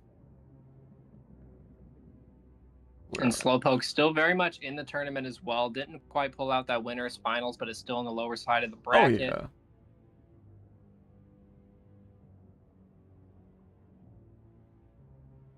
Waiting in losers finals for whoever might challenge Slowpoke, which could be Kirsty 10 or Super Mario Zilla we see in this upcoming set, or it could be Ruikii or Plasmilio, myself, or TapSnap or Nap as well, also waiting on the lower side of the bracket. Indeed so. And then they'll be able to face off against me as the final boss. I kind of feel dirty with how I play Megalon sometimes. Only sometimes though. It's just how the character is, like in general. Like you're just utilizing their strengths. Like you're Go ahead. I was just saying, like you're doing what is allowed. Yep. Which is napalm, drill attack, down punch, or up punch if the opponent tries to dodge. Sometimes I use double kick if the opponent tries to dodge as well. I like the drop kick. It's pretty nice. Though its anti-air qualities is a bit questionable. That's why I started using up punch more in that Megaguirus match, because forward punch also doesn't have the best time anti-airing either. Anti-air is something that Megalon doesn't have the greatest tools for, but his tools still work well enough. You saw how Burrow kept catching out those Godzilla jumps and those Megaguirus flybys. Oh yeah. It's kind of crazy because Megalon has combo potential on top of the napalm shenanigans that he's also capable of. It really compounds the issue. Although the combos are necessary versus Megaguirus because Megaguirus doesn't care about the napalm from what I can tell. Which is like a huge problem because it's like a big part of Megalon's toolkit. But since Megaguirus doesn't have as much health as the other characters, it doesn't feel as crippling because it's like you can just throw a couple beams out and make Gearus is kind of toast.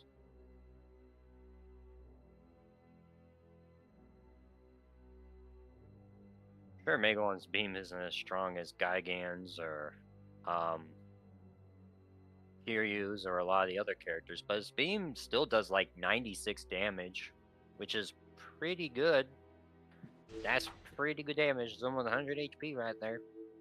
Uses up a lot more energy, but against those flyers, it's absolutely necessary. Because, like, Rodan can get toe stubbed, which is nice. Whereas Megaguirus seems to be incapable of really getting toe stubbed. I mean, I'm pretty sure Megaguirus still can get napalmed, but it's very difficult to pull off with that character because of how fast they can move. Oh And yeah. the dodging. All the Alright. dodges. Alright, we are gonna be doing a button check here first. Just to see, Okay. like, just to make sure everything's going well. Yeah. I only pulled the Megalon out because if Slowpoke was bringing Space Godzilla out, I didn't want to have a Rodan fight that. I wanted something a little bit more reliable. Because my Rodan isn't quite up to snuff to consistently beat up Space Godzilla. It seems we have a button check right now for the next set, if I'm understanding right. Kirsty yeah. 10 versus Super Mario Zilla. Mm-hmm. It'll be fun. Plus, in one of our loser bracket, we'll actually see Plasmilio join, so that'll be awesome. I'm happy to see Plasmilio SMG. Always a different SMG to see. Oh yeah, it's very fun to always watch their SMG. I love that song. Yep. Looks like we have, let me check the bracket real quick. We got, wait. So we got Chris 10 and Super Mario Zilla, or is it Plasmio versus Ruikii? It's Kirsty 10 versus Super Mario Zilla right now. Oh, okay. Because I was like, because with the Super Mecha Godzilla, I thought was Plasmilio. Oh no.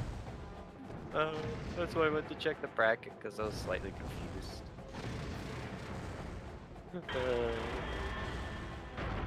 I guess they were a lot more confident bringing in SMG versus Godzilla than Space G. SMG is a bit easier to use than Space Godzilla. Space Godzilla has all sorts of wild and wacky stuff to use. Oh, absolutely, yeah. It takes a lot of getting used to. SMG, I'd say a little more straightforward in some regards, but I can't tell if these are the characters they're actually going to go with. They are. After the button check. They are? Okay. So we're going to see Super Mecha Godzilla and the Godzilla 2000 from Super Mario Zilla. See if this character switch for Kirsty 10 can pay off. We saw some great gameplay earlier, but with the switch, I mean, I think we'll see some more of that just with a different character. I feel like Godzilla can do decently well versus SMG, but the problem is SMG can camp him pretty well. Like camp him out, shock anchors are really good. Great usage of plasma grenade really give Godzilla a lot of issues. Oh, absolutely. Yeah, just finding your approach with Godzilla can be really difficult in this matchup, depending on how the SMG is playing as well. And oh my goodness, the kick from the air catches Super Mario Zilla jumping in. Goes for the roundhouse, but a J1 from Super Mario Zilla into the grab button. That grab. Oh, that grab can do all sorts of things. Get some damage off from that. Oh my goodness, the huge charge into the barrier into Mega Buster. Love that from Kirsty 10. This is such a wild map too. Ooh, I don't get to see that grab attack often from Godzilla. Yeah, like we do not see this map often. It's absurd. This is probably the most interestingly unique map. Well, one of them, I guess. There is boxing ring and some others, but There's this boxing map ring, with and that then there's hill is wild. the void. The void. I guess that's true. No one banned the void. Void would I be mean, very not Void is- interesting. Void is fascinating. I want to play on the void. That'd be funny. Oh, and the unblockable from SMG. The nut punch. Mario's just gonna have to dodge or get away from that somehow, some way. Jump 3 Dodge from or at least Mario. intercept it. Get up attack at the perfect timing right there. There you go. One of the interesting things to note about this matchup is that Godzilla's get-up attack will go through Super Mechagodzilla every time, unless the Super Mechagodzilla player dodges or is above them using flight, because SMG does not have a low block, so Yeah, watch that absolutely. out for all Super Mechagodzilla players. Watch out for that. That's really important matchup knowledge. I mean, not having that low block is just so important in a lot of matchups, but the get-up attack being a low, so important to know. And of course, Godzilla also has that down pierce low option as well, which can come in handy. Yep, and also up kick as well is a low as well. So Ooh, goes for the unblockable again, but the jump 1. I love that from Super Mario Zilla. good reaction. But here Ooh. comes the all-out That'll close assault, it off ready right to there. completely destroy Godzilla's HP. Very good stuff from Kirsty 10. Winner. I didn't even notice that Kirsty only used one shock anchor. That's crazy. That was an efficient round for Kirsty 10, saving them. Monsters. Not Fight. that that saving actually them for, like, matters as last far as moment. gameplay. But yeah. Like, honestly, I'd probably... There you go. The shock anchor's coming back around. Oh, it From came down back. south. Wow, that was really useful. Goes to the all-out install, but being blocked. Unblockable again, but honestly, Super Mario Zilla has been a lot better with jumping over that unblockable. Many of the times it's come out, but the roundhouse catches the get up. Shock anchor again, but jumping again is Super Mario Zilla. Great adaptation, but they keep coming back. Yeah, those shock anchors, they will find you, and they will find your, they'll find a whole lot of things. Some of it They'll good, find- some of it not so good. They'll find you anywhere you are. Yeah, those shock anchors, they have some really good tracking on them. They remind me of Mecha King Ghidorah's tasers with their tracking. Oh, that's true. My goodness. And the beam being completely gone through. from Ooh, Kirsty they're trying to 10. go for that kick Vulnerable. there. Kind of surprised to see Mario Zilla running the round back to fight SMG. I feel like Megalon would probably do better here. Although I have a Megalon bias, that's for sure. I Like, don't think that's just the the third verb. thing to think at all. Yeah. Because the thing about Megalon is that he can just dodge all of Mechagodzilla's beams Ho, ho, and stuff ho. with Zero. Oh, and here comes the beginnings of a grab combo. Yeah, nice grab from Super Mario Zilla. I love that. I love the decision to use that grab when it was used right there. All out assault takes a lot of the damage from Super Mario Zilla. It's looking like Kirsty 10 has a really strong lead here. It's going to be hard to bounce back from this. Oh, and the kick. Especially, like, SMG in advantage state is an SMG you do not want to fight. Oh, absolutely. Oh, SMG's the chip And then damage. all Oh, it the chip takes is a single get-up attack. With that, Kirsty 10 Winner. goes, like, advances the loser bracket, taking Super Mario Zilla out of the tournament. Good games from both players. Very good It's always games. great to see GG's to both players. awesome showcase from And Kirsty. now Super Mario Plasmilio gets to play the game. Oh yeah, it's Ruikii versus Plasmilio next. hmm I'm gonna get them in here. We get to bring in the SMG guy. Or, I don't know. SMG and Godzilla again, it looks most likely what it's going to be, if I had to guess from the bracket. Sorry about any spoiler alerts, but I've seen both of these players. I've fought both of these players a lot, and they tend to be character loyalists. No, that's definitely true, especially as far as Plasmilio. We've seen Plasmilio constantly play Super Mechagodzilla and try to make that character work in whatever build of the game that's being played on. Because the character has Yep. changed a lot. This is not .01 SMG. This SMG is rather quite different. Not quite nowhere near the level of combos, but I'd say pretty strong. I'd say decently strong and neutral, thanks to I-beams being generally more useful. And like, sure, Mega Buster isn't as strong anymore, but he's not so overly reliant on that move as he used to be, which I'd say is a huge improvement for him. Oh, definitely, yeah. I mean, the Mega Buster nerf is the main nerf to note as far as SMG goes, but outside of that, you have a lot of projectile buffs. You have beams in across the board being a lot better in this game, and you have your ability to still kick, even though kick is different now. SMG still has one of the best kicks in the whole game. Such an amazing heavy flinch option, and really important. Like you would think SMG is not great up close, but just being able to have that kick, even as a get off me tool, or a way to sort of like find your advantage state when you're defending against someone is so useful in this game.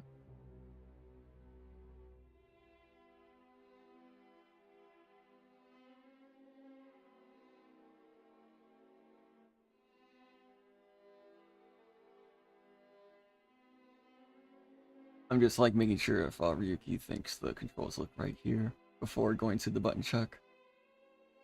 It's okay. I was just doing something real quick. Let Margo talk for a bit while I get some things sorted out over here.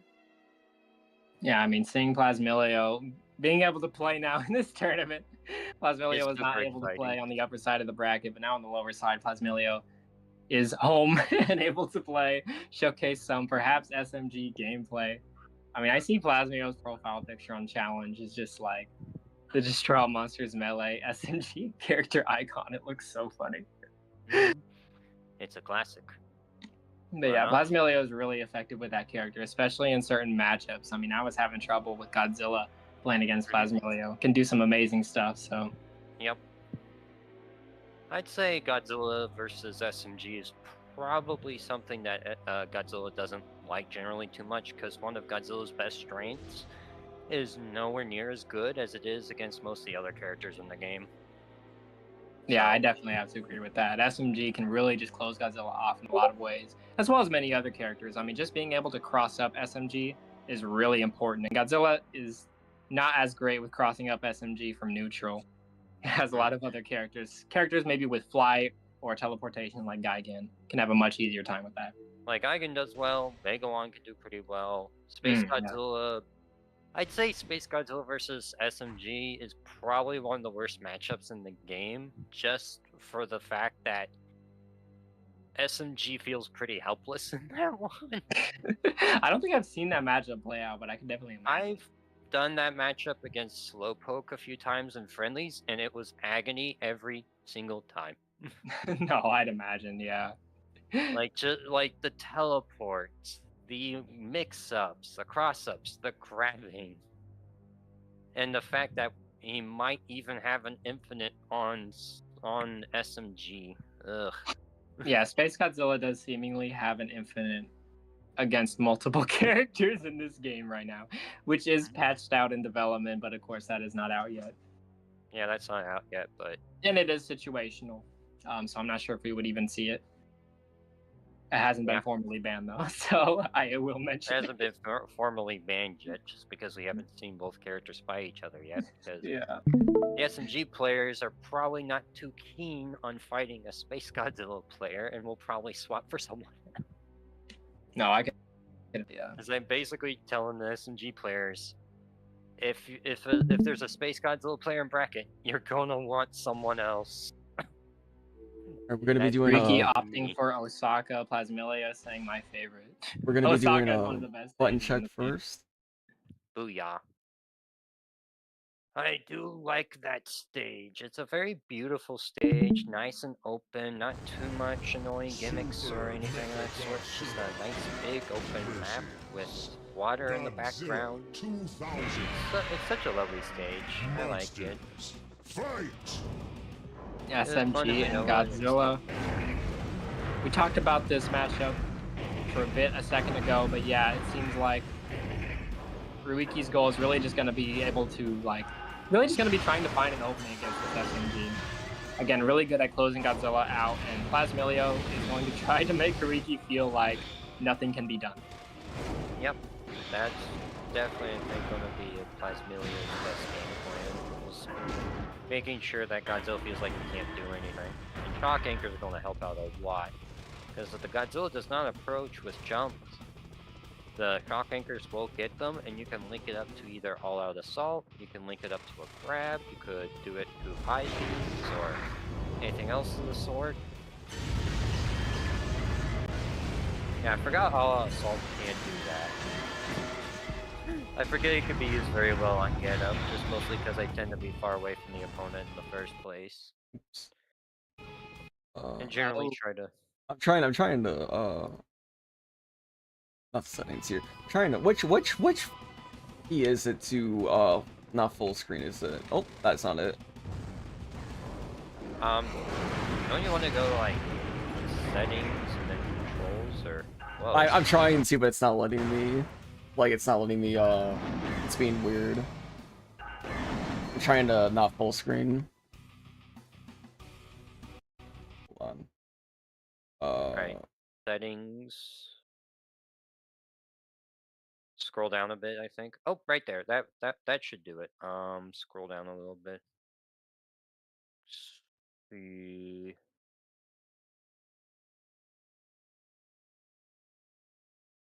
I don't see it.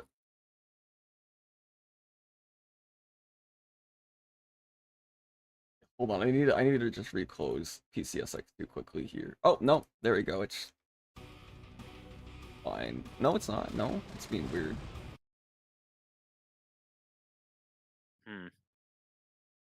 Okay, sorry about that. Hold on. Double click and then settings. Oh no, yeah, it's just I don't know why it was being weird there. There's all sorts of weird stuff about this stuff, for sure. New PCSX2, new things, new potential problems. Oh yeah.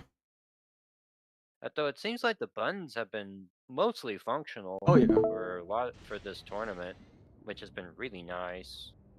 This will be very useful for hosting stuff later down the road.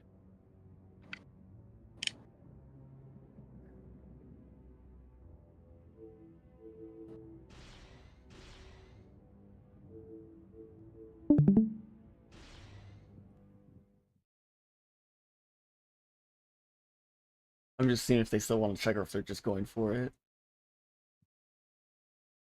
I would be more inclined to do it, but oh yeah, like I'm asking them what they're doing. Versus Godzilla 2000. Monsters, fight! Oh yeah, they're checking. I think the stream's frozen for me. Oh yeah, I don't know why it does that. Yeah. No, it's weird that it does that. Yeah, it's not your fault. yeah, I think Discord has a little bit of issues sometimes.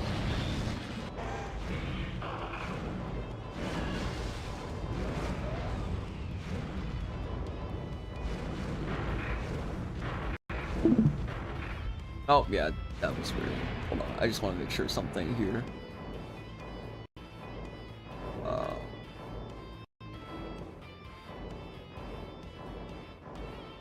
Okay, yeah, we're good.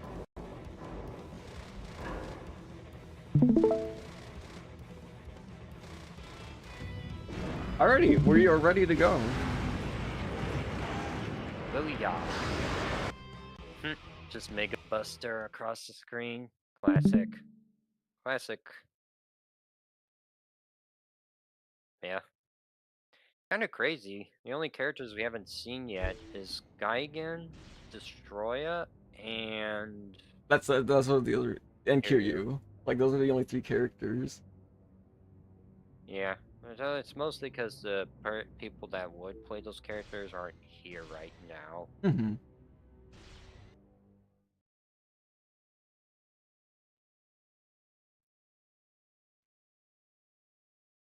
That's crazy. All right. Alright, looks like we have Plasmilio on the left with SMG. Monsters, And fight! Ruikii with Godzilla on the right. Looks like Godzilla's starting out with a Yeah, good job with Plasmilio. Just absorbing, just being patient.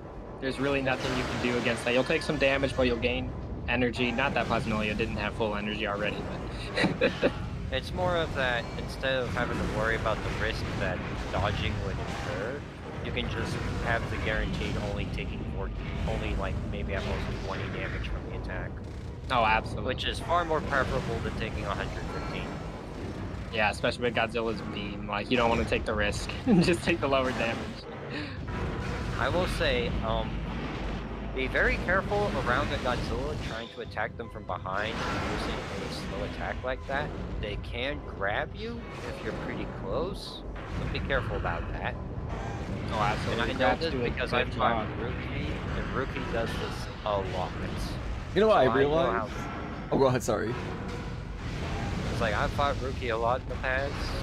They love using grab whenever you're attacking from behind and you use a laggy move that keeps them where you're close to them.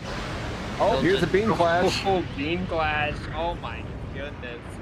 Plasmilio taking a hefty chunk of damage from that. Something I didn't realize until now, for some reason, I don't know why it took me this long, is both of these characters have a silly jump move that just unblockable. the anvil and the belly flop. Or is the belly You flop can't block blockable? The Okay. belly flop is blockable. Okay, but there's still silly moves that just toss each other, that toss themselves into the air. I just didn't realize that. Yeah, it is really funny. So this It's really funny. It's pretty strong too. Going the building, we don't see that. another beam clash. Yeah, Ruikii does love their buildings. The buildings are very important. Plasmilio is taking so much damage just from beam clashes in this round, unfortunately. It's taking, I believe, over 100 from those beam clashes. The beam clashes have just been draining Plasmilio's HP. But Mega Buster with a funny damage, doing 88. Pretty solid damage, chunk of damage there. Absolutely. I like the used patient up all your- Plasmilio. You kind of have to be patient Oh. against the body slam. You gotta be careful. You gotta block against that Oh. attack. First smash goes Ruikii. Wow, I like that. Good aim away from the Ruikii, taking round one. Ruikii just knows how to deal with the beam shenanigans. Also made good use of that tail swipe. Using the tail, using jump fierce, jump kick to approach really well. And even some belly flop action as well. Looks like they're like going we're right back rematch. into it. Oh. I don't know what was going on there with Ruikii. I think they were just probably just waiting, just like doing a game of chicken, so to say.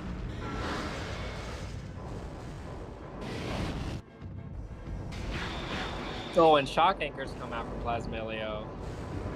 But we're Yeah. still in neutral. Couldn't convert much off of that. Ooh, Jump very forward. good timing usage on the tail attack, like when Plasmilio was in the middle of a beam attack, that they could just not they were like committed to that. Very good punish. I wonder why Plasmilio isn't blocking. There we go. Now we're seeing the blocks, which is what I want to see. Yeah, whenever the Godzilla's belly up, you can just fly over it as long as you're not too close to the Godzilla. Shock anchors come out from Plasmilio. Kick, I love that. I love that as a get off the off. Take full advantage. Use kick however much you need to. Gonna absorb that, get a ton of energy. Immediately spending it, but Ruikii blocks. Another shock anchor into the... Oh my goodness, I can't believe that grab reached. I think it's because it brought Godzilla low enough to the ground where Plasmilio could use it. Wow. I think that's a good choice. Dodging the get-up attack. Honestly, I love how Plasmilio is just playing right now. But the jump 4 catches Plasmilio, now the tide turn. And another beam clash. Oh my goodness, Ruikii's just won every single beam clash as of late. So many beam clashes in this tournament in general. Like, I don't think I've seen this many beam clashes in a tournament ever. Oh, definitely. Definitely These are not so much flaws. more effective. Definitely not the version 1 flaws, that's for sure. Yeah. Like the one time that we had a beam clash was detrimental to the winner, by the way. I'm glad that got changed. Thank you. And the Mega Buster comes out from Plasmilio. Yeah, they are just being Yeah, so Plasmilio cautious is with being this neutral very- right now, waiting for Ruikii just to commit with a move. Yep, very much a different kind of playstyle from how I play SMG. SMG, I'm a lot more in people's faces, I feel like. Like, I'm like, come at me, bro. That's basically how I feel like I am with my SMG. I'm like, come at me. I I'm love like, this patience from Plasmilio. I think this is where Plasmilio just shines right here, just playing patient. Understanding I don't really need to approach right now. I feel like Plasmilio can really get in your head with this game plan, you know what I mean? Especially with SMG. He's just this patient, just like really having make their them Oh my this goodness, sort of very good play tail style. combos. Look Yep, at that. Oh my goodness. that's Godzilla gameplay. Oh no, the end lag costing them so much health there. And all of a sudden the game is so much more even. Yep, that's Godzilla beam, for sure. Holding be Mega careful about Buster. Ruikii. Ruikii has been learning those dodging techniques very well. Able to use it to minimize damage from SMG's beam attacks. That's one of the reasons why you want to save your shock anchors. Oh, the building! Situations like this, so then you can get some free beam hits. Really looking like Godzilla versus Godzilla 2 right now with all these beam attacks. Chip damage. Yep, indeed. Need to be so careful here. Oh, nice. Dodges. Oh my goodness. Yeah, Plasmilio spent the energy. This is probably the campiest match I've seen so far today. I think oh, just like that. And then the high beams to finish off. Is this round 1 or is this round 2? I don't remember. This is round 2. Like this, it's 1-1 right now. So Plasmilio wins then, huh? No, it's 1-1 right now. Oh, okay. I'm. It's like Ruikii won the last one. That's right. Sorry, these matches have gone on for a decent while. I completely forgot what the first one was. All good. I'm glad you both are doing it, because I probably would have forgotten. Actually, I probably wouldn't have forgotten if I'm hosting it. Oh, looks like they're gonna We have reback. more rematches. Looks like we have more rematches in the tournament chat. Another rematch here. Well, okay, we actually had one person switch out, but it was... We had one person switch out, but it was like a... Isn't it crazy that we only had one person switch out their characters this tournament so far? Yeah, it is very interesting. Pretty wild. Plasmilio using the air vulnerability with to maneuver from the tasers. Very smart play from Ruikii. Yeah, I think this start really bodes well for Ruikii. I mean, Plasmilio spent a lot of that energy and used the shock anchor. Didn't get too much mileage from that early on. But I like this adjustment from Plasmilio. Just playing defensively, just moving back. I think that's what you should do with this character. I think Plasmilio is doing this well. Especially if you're fighting against Godzilla, who, oh my gosh, very good use of barrier. Close range. Absolutely, just try and get that energy. Try and let that energy charge however you can, as long as it's not detrimental to you. I think Plasmilio is doing a good job at that. But oh my goodness, this grab punish. Ruiki's so consistent with that. So good with that. Let's see this juggle. Yep, oh my gosh. Very good juggle. Oh, trying to get that fireball chain in. Oh, reset. Yeah, the down fierce. The down fierce. Just constantly using down fierce to broach SMG. Yeah, and especially on get up. A very good technique because dodging is fairly hard to do off of get up. Plasmilio just trying to regain footing, just play patient. It's not too much of a lead from Ruikii. It's still anyone's game right now. There's still a shock anchor to spend. Ruiki's just playing amazingly with some of this rush down, some of these juggles we're seeing. And I love the grab punches too. I think that's a real highlight. Yep. Plasmilio is even throwing in some buildings of their own as well. Throwing buildings, using Mega Buster. I don't know about that energy usage sometimes. Yeah, I think I would be a little bit more conservative with the energy, I think. I would be a bit more conservative with the energy. I thought I'm a lot more confident in my melee abilities. Shock anchor. I don't like beam. I'm not the biggest fan of aerial. Low sweep, kick, blockable, get up attack. Using the kick on Low. get up. Oh, very Oh, good of wow. the patience with that beam attack. Yeah, Just- Ruikii can aim away effectively. Let me tell you, and just time that just right. That is something Ruikii is very good at doing. Oh yeah, it's a pretty close game right now. Plasmilio at a slight deficit here. Yeah. Like, all it really takes is just a couple good moves and you're good to go. I have to admit, very, very different style of play from the ones we've been seeing recently. Oh yeah, Just this like, because we haven't really scary. seen too much of the style of beam flashing and range combat compared to the more brawly nature we've been seeing from our players recently. Oh yeah, and I think it's also just because of the map choice as well with the characters and and Plasmilio being SMG, they have to be so cautious against Godzilla in general because Godzilla just does so much up close against this character. The thing with SMG really is like you want to get away, you want to charge that energy. However, bunny hop yeah. one of the and problems Godzilla healing. This is a very good tactic. I keep forgetting he does. Very good usage from Ruikii, like forcing Plasmilio to have to go in on this. Risky.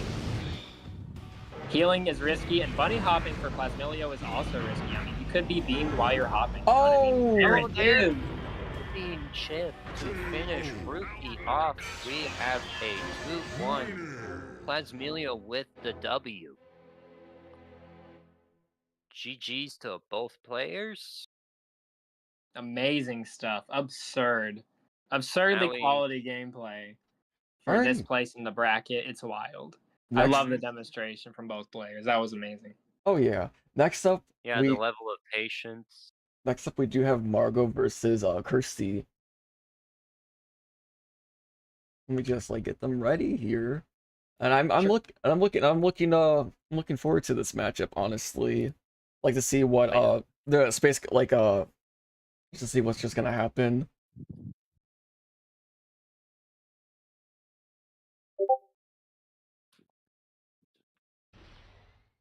Some Margot on this one. Yeah, this is gonna be exciting watching Margot fight. Let me check the bracket. Oh wait. Yeah, it's Kirsty. It's Christy. It's Kristen something. Oh yeah, Kirsty 10. It's just it's an R after the I, so it's Kirsty. Okay. Yeah, the one that played SMG to fight the Godzilla was able to successfully beat the Godzilla player from Super Mario. Absolutely bonkers.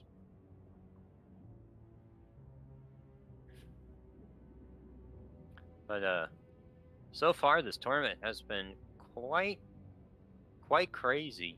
Oh yeah, it's been so fun so far to watch and commentate and just to witness just this meta developed so far.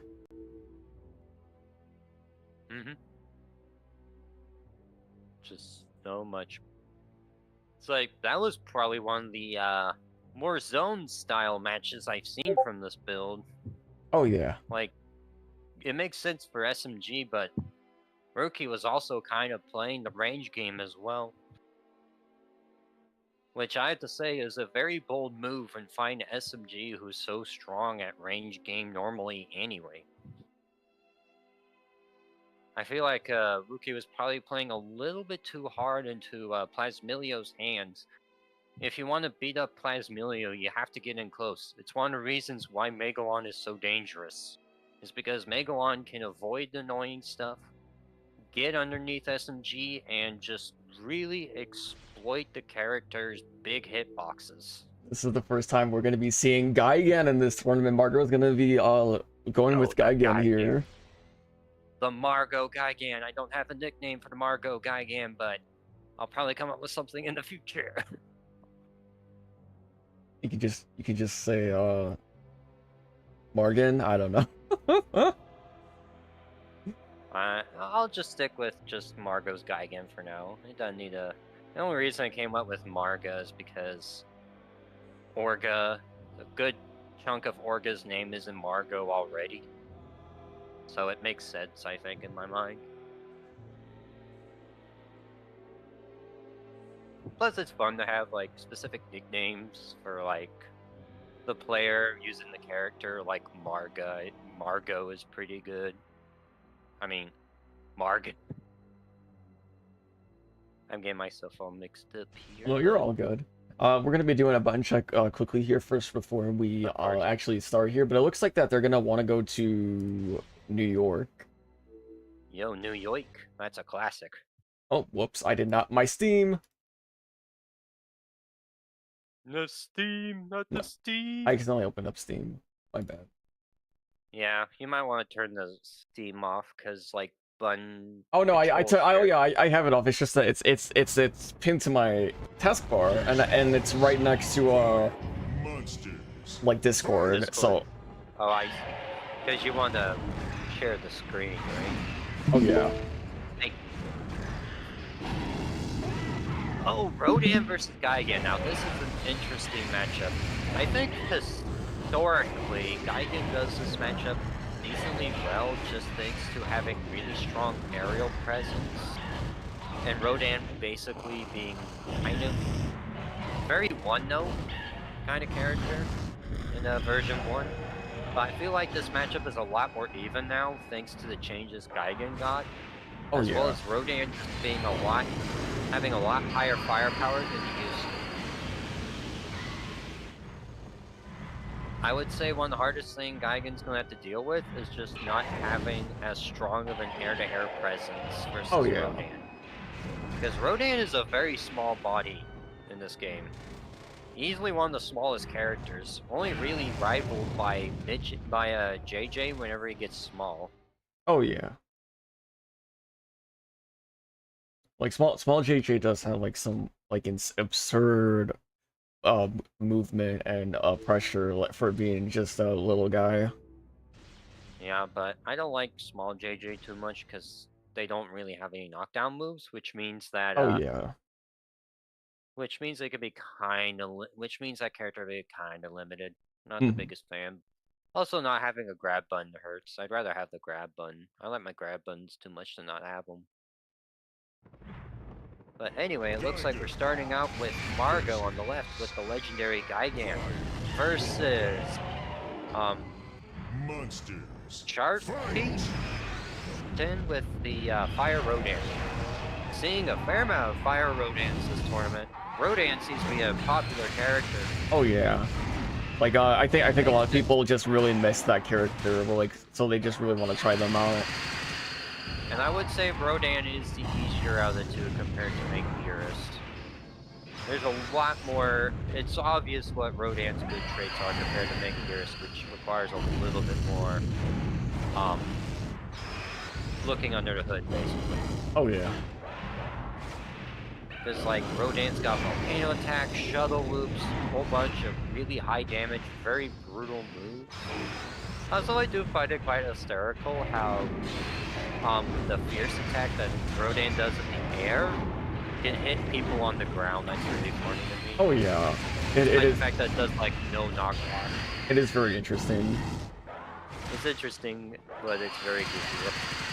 We are like amidst the buildings right now, so we can expect some fat combos right here and like just some weird spacing like tools in general, like because this is what's so interesting about New York is it just has like such open field space that you start off with, but like if you just move onto like the edge of the maps, you just end up like having all of these buildings for extensions in general.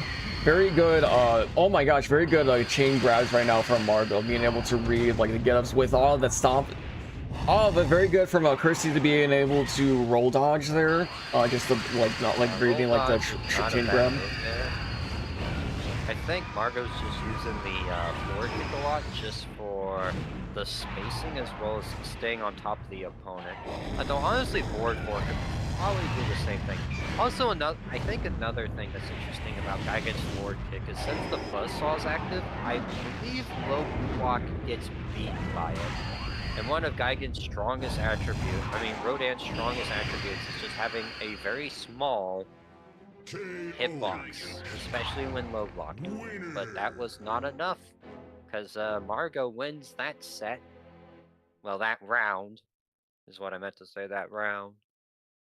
So let's see if the other player wishes to switch or if they wish to keep going. Oh yeah.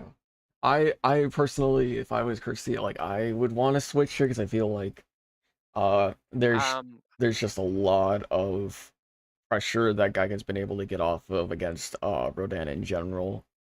you probably want to. I wouldn't be surprised if Christie uses Space Godzilla. Oh yeah. I wouldn't either. Like you gotta do what you gotta do. Of course. Yeah. Geigen doesn't have too many terrible matchups in this game, so it could be kind of hard to find a character that does well versus him. I'd say your best bets are probably Orga, and Destroyer can also do decently well, but I'd say Orga's definitely the definitive one because that character just kind of bulldozes through a lot of people. Oh, Oh, the Super SMG. Mecha Godzilla. SMG, that is I guess it should be the expected pick, but it was also unexpected at the same time because Geigen historically has done very well versus the SMG. But maybe Christie is feeling quite pumped up for the SMG. I'm guessing that beatdown from JJ that I did earlier shook the Space Godzilla confidence. I apologize ahead of time, by the way. I just did JJ because I just wanted to do some JJ. And JJ's fun, I like him, even if he has plenty of issues. Yeah. We got the glorious SMG of Doom ready to go versus Geigen. the Margo Geigen and Mothership Arena. Oh, Mothership. Oh, never mind. Are they doing Mothership? Oh yeah, yeah. Arenas? It's Arena. Good crazy. That's crazy. Oh wait. Oh no, I was just. It was my fault. Okay. I forgot that stage was banned. No. The Mothership. It's just Mothership. Like that's banned. Not Mothership Arena. That was banned. Oh, okay. Like I misread what Margot's bans were. Yeah, I don't remember the ban. Don't worry, I don't remember the ban. Oh. The void. Oh, the void. Like LA, I get because LA is a bit of a technical hog. Oh yeah. It's just Mothership, I get. I just Go ahead. forget that Arena and Mothership are just like different stages in general. So when Margot said Mothership, I was forgetting like, oh wait, no, that's a different stage from Mothership Arena. I have to admit, very ballsy to bring SMG on Mothership Arena versus a Geigen. Because Geigen does really well with combo potential and mix-ups.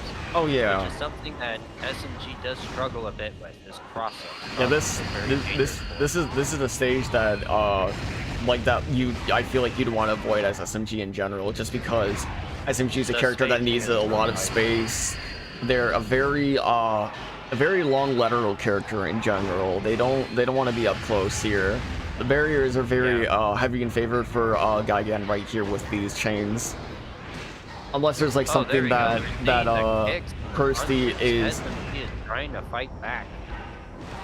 Honestly, the kicks and the punches I do approve of, just simply because SMG's kicks can do really well. Punches are also pretty solid as well. Oh, that's funny, little barrier things got knocked down, but the barrier's still up. Don't worry, it looks like the Vortex have finally come up with stronger tech to protect the barriers. Much like SMG is coming up with stronger tech. Margot wasn't able to use DI to get away from that grab. Oh, very good usage of the tasers. Yep. Tried to use All-Out Assault there, but one of my problems with All-Out Assault is it's easy to DI away from it, thus negating some of the big damage you could get from it. Absolutely. So we're seeing one of the big problems of picking SMG on this stage is just getting crossed up and chopped into many tiny pieces by the mighty power of Geigen's Blades of Terror. I do appreciate the commitment to All-Out Assault, but I really don't think that move is the be-all, end-all weapon that a lot of people think it is. Oh yeah, and I can agree, because like you're saying, a lot of people need to still get used to like DI systems in general. That like it's gonna be used in a much more advantageous stages that make like a lot of moves not as effective as they seem. And with that, Assault is one of them. and with that, Margot does go 2-0 against Kirsty, and will be advancing onto the losers bracket, while Kirsty has been taken out of the tournament. But very good stuff from both players in general, though. Yeah, very, very good stuff from both players. Next up will be TapSnapNap against Plasmilio. Now that's going to be exciting. I like seeing the TapSnap. I like seeing the Plasmilio. These two have fought each other in tournament a fair amount of the time, trading blows for blows pretty much all the time. So we'll see which of the two gets the upper hand. Will it be... I wonder who Tap's going to bring, because the thing is that Kiryu doesn't really have the greatest of matchups versus SMG. And SMG is something that Plasmilio will most likely be using. Mm-hmm. If I had to guess, we'll probably see... We could also see Rodan, but Rodan also historically does not have the best time versus SMG. Honestly, it can go either way for the most part.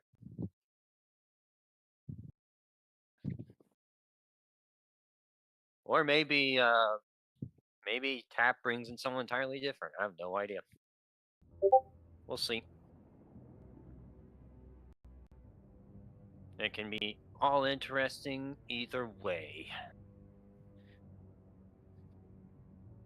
Because it's gonna be crazy, I think, between those two. I'm expecting a fair amount of zoning gameplay from Plasmilio. It's a very good strat with SMG. I don't play that way because I find it kind of a little bit stressful for me. I don't really care too much about trying to camp back and try to take advantage of the beams too much. I also like kicking and throwing in my physical moves, so then my energy has time to build itself back up, so I don't use it so much. Which is why it always seems like I have a full tank of energies, because I usually use it whenever I feel like I need to. Oh yeah. That's just my different style, because people are like, oh, SMG has bad melee. I'm like, have you heard of Kick? Mm-hmm. Like, Kick is very funny. Kick is a very good move. It's not as good as Space Godzilla's Kick, but it's still great. It's still a great move. I like using it a lot. You can actually combo off of it decently well if you can get your opponent in the air, catch them out with some attacks. It can even launch opponents off the ground, which you can then link up to an up punch immediately, and have your opponent in the air again for more kicking. Like, honestly, if there's anything I'd represent SMG's physical game, it's just that one scene of Patrick being like, ooh, kicking? I love some kicking. Oh yeah. Kicking. That is basically SMG in a nutshell. It's SMG's combat prowess and melee for the most part. It's just kicking for the most part. Mm-hmm. Sorry, I grabbed a cookie. I'm back now. All good. Okay, It's a cookie type of day, because I also had some cookies. Yeah, you can't go wrong with cookies. I like these cookies. I like cookies. I might guess TapSnapNap versus Plasmilio on deck? Yep. Yeah. Oh goodness, that's gonna be a good one. Yep. We're gonna have SMG known for their zoning capabilities versus... Honestly, I don't know what Tap's gonna use, because... Rodan. Oh, yo, the Rodan. Rodan can actually do decently well in this matchup, thanks to just the increase in firepower just helps Rodan out so much. Yeah, TapSnapNap has really been committing to the Fire Rodan for this tournament and this past week, just training a lot with the character. Yep, So it'll be doing interesting. rather quite well with the character, too. Absolutely, like making the most, really. I mean, TapSnapNap really wants to understand a character. You know, anytime you see this learning process, there's always just questions being asked, like, what can this character do? And just like really just committed to learning everything possible. Exactly. Whether that be Kiryu, we've seen Godzilla as well, and Fire Rodan. for this tournament. This is a Oh. button check, right? No, Okay, this I is- think this- this is a bunch. No, this is supposed to be the. Oh, they got kicked out. That's weird. Weird alert. Yeah, hold on. TapSnap got kicked. I don't know what happened, how they got kicked out. That's weird.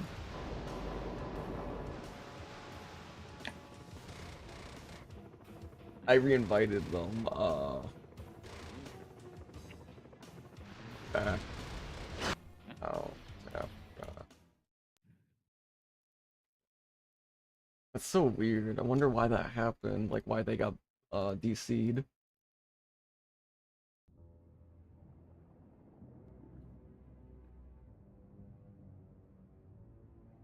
Yeah, I noticed there was something off when Tap was it when Tap wasn't blocking there. I noticed something was off.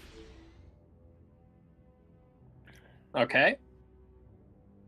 Maybe back. Oh yeah, they're just typing right now. Maybe back. Awesome.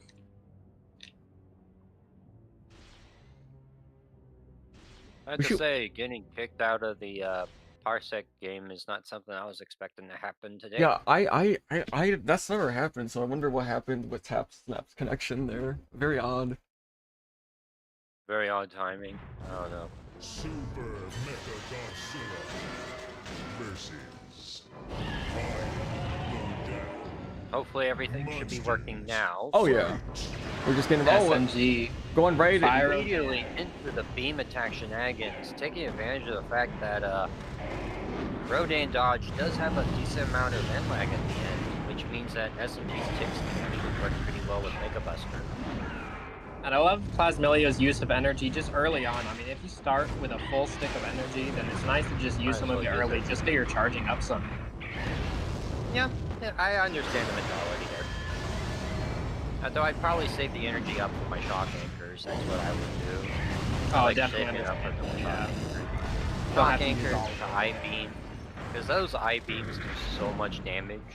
Ooh, grab on Wake Up. Love that call out. It's the conversion. Ooh, with the air combo just barely. Plasmilio's gonna make the most of that. Get a little Mega Buster. Has all three Oh, shock the anchors. bridge blocking the wing attack. Oh, uses Yep. all three shock anchors at once. My goodness. Definitely being very bold there with the usage of all those resources early on like that. Yeah, I Probably almost just feel like wants to that's end the more match of like here and a, now, so they don't have to worry about dealing with the scariness that is just Fire Rodan in general. I think that affects your mentality more than anything. I mean, if you're playing a Spyro Dan and seeing that huge health deficit after those shock anchors, then maybe you'd play a little less patient, but regardless, TapSnapNap. Oh my goodness, he's still trying to get in on here, but that Mega Buster chip damage, he's got to close it out. Yep. Mega Buster is a very good tool against Rodan. Winner. You did see it too much in my match versus Tap, but it is a very good tool for sure. I generally Absolutely, is like, and I use the I beams more for like shock anchors and if the character's fully flying. Monsters. But Mega Buster is really good for situations like that with the dodges. Really good for that. And is this a rematch? Oh my goodness, uppercut, overhead that does 30 damage. TapSnapNap is coming in flying. Absolutely showing off the Unintended. ridiculous levels of firepower that Rodan now has. Volcano. Oh, goes for the wing slap, but just whips it. Mega Buster. Chip damage, shock anchor into the sweep. Oh my Not a goodness. bad choice with the sweep, but it's not a combo starter like it used to be. So it's Definitely, more yeah, of not a what it just used to get be. the damage out there kind of situation rather than. Oh, what the? Oh, what Looks like the? SMG Why is has he disappeared. invisible? Hello? Yo, the invisibility No. tech. What? SMG with that. What is invisibility going tech. on? Brand new technology. I'm glad this is streaming, so we have something, some footage Oh to my report to the bug report. god. I wonder if the particle effects got mixed in with the wires there as well. We could probably just restart the match, right? This I- is why I they wa- took the I- power lines out of Save the Earth. want to see like that's so weird. I'm glad we have documented footage because that is wild. Tournament I did not anomaly. know. We're- I did not know SMG had invisibility tech. That's crazy, bro. SMG just activated Campbell. That is so insane. That Like SMG is with camo sounds bonkers. that It is sounds really hilarious. unfortunate for TapSnapNap, Oh who I my feel God. like had a nice lead there, but that was just an unfortunate anomaly of Oh my this gosh. That's just wild the game breaking. circumstance. Don't worry, still work in progress. Don't worry about it. We'll fix it. It's like it'll hopefully be fixed in the future. Oh yeah. But oh, very TapSnapNap is very making good. the most of it, just Very- rushing down immediately, just like the last round. Yep, absolutely going. Couple kicks. Gotta be. Oh, yep. Ooh. All assault was an interesting choice, but not something I would recommend there. Yeah, invulnerable through most of it, avoids most of that damage. TapSnapNap with the uppercut. Oh my goodness, that backflip kick just whiff punished. I love that. Ooh, be careful. Yeah, I think the more I'm seeing Plasma Grenade, the more I'm kind of unimpressed with the move, actually. Like, the Yeah, damage the range is good. is one of the best aspects of it. The range, of course, and the damage output, but you really have to pick your times to use that. Yeah. And my problem with it is that I think that Mega Buster and the Laser Eyes do just as well as it. Except Oh, no, for that ground makes- stuff. Except for ground stuff. Like, if a Godzilla's charging you, I would probably use Plasma Grenade. I use it in that instance, but like, against Rodan, I would much rather use like the I-beams or Mega All that Buster. energy, no resources left for Plasmilio after that. I like how TapSnap is playing, constantly flying around Plasmilio. If you can cross SMG up, then Ooh. cross SMG up for sure. Yeah, cross SMG up as much as possible for that sweet victory. Like, Mega I appreciate Buster the dodging in and out of the attacks, but Oh, very good Oh my utilization of the barrier. goodness. Look at I that want to run. keep the pressure going on SMG, because SMG does not like dealing with all of this Oh, pressure. so close to getting a barrier combo off Barrier there. pressure too. Oh my goodness, this is some of the most exciting Rodan gameplay I've ever seen, honestly. This is awesome. Yeah. Oh my Oh, goodness, you're just rolls using a past dodge that. forward to get right in on the devastating super mecha Godzilla. Oh, punishes the overhead, the 30 damage overhead. Good to Oh, punish. and but- just there like it is. that. There we go, the overhead with that sweet 30 TapSnap takes damage. match 2. Winner. Wow, what a round from TapSnapNap. That was such an amazing way to bounce back from that. Mm-hmm. Absolutely. It looks like we're Question gonna is- right away. It's a rematch. Plasmilio opts for the rematch. I don't think that's a bad call. I don't know if this stage is necessarily going to influence. Well, it's a hard pick as far as the stage goes in this matchup because I feel like both characters can benefit from similar stages. Mm-hmm. Yep. I feel like SMG probably benefits more from taller stages because I think Rodan benefits a lot more from having barriers compared to SMG, who doesn't quite as much. Yeah, I feel like the only way it could get better for SMG is if you pick like boxing ring or something where Rodan might whiff into the barrier or something. But Yep. Oh, use of the anvil to get an escape point. Nice choice there. ooh, dodges the overhead. Gets hit with it that time though. The range on it is tremendous. Oh, kick! Knocks Rodan down. We're back to the neutral. Oh my DRC goodness. kick. Look at Oh, this. Ooh. yep. Yep. I love to see the back fierces. Looks like Tap Really? has finally unlocked back fierce into back fierce into back. Especially I against love a character who's juggle food like SMG. That is really useful. It is very Huge useful overhead. because SMG has enough HP to feed an entire country. So That's true, and Rodan has quite the opposite, which is why this match is rather even. despite the fact that it looks like SMG took a lot more of a pounding because he did, but having more HP does mean you can take a lot more than the other Yep. characters. I like this from Plasmilio, just trying to find space and let that energy fill up. But TapSnap's doing an amazing job at rushing down and making Oh, Plasmilio yeah, feel it's- like, I don't it's- even have room. It's just difficult to even like just escape from Fire Rodan. Like trying to make that space there. Like Fire Rodan is just so Ooh. quick with that the movement space here that they can just fly Oh right in. no, that's unfortunate. He uses Ooh. energy and gets punished for doing so too. Oh, a great Mega Buster out of the air, but Great out of Mega energy Buster. right now. Plasmilio is going to be defensive. That makes sense. It's what you want to do in this scenario. But TapSnap finds an opening. Overhead barely whiffs that time. That was so close. Drop kick. Oh, the Be barrier! careful, barrier. Be careful, the barrier. There you go. It looks like we got scored. Yep. Oh my gosh, this lingering combo's can do it! And just like Tap, that, I'll do it. that takes out Look at Plasmilio. KO. Wow. And that was hype, which is something I never thought I'd say about Rodan, but that is hype. That was so fun. Oh my god.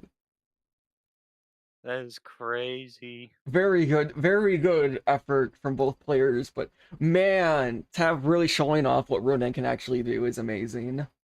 And let me tell you, I really mean it when I say amazing job by both players, because I love a lot of what was showcased from both these characters in that matchup. It's Yeah. really important knowledge, honestly, and really amazing if you're learning these characters to understand what works and when it works. I And mean, also- Plasmilio playing defensively effectively, but TapSnap still regardless finding a way to rush down with Rodan with that speed and find an opening without being too predictable. I love that. Also, that SMG can be camouflaged that we found out. Thank you so much for letting us know that. And we got a bug The report for that set, forbidden too. SMG invisibility tech. That set might be the most influential set for the gameplay development of Save the Earth Melee, as we found a bug. Yeah. Literally in the middle of a set. That is this feels like a flawless tournament of the ages. My gosh. Very. It's like bug fixing in progress. You'll love to see it.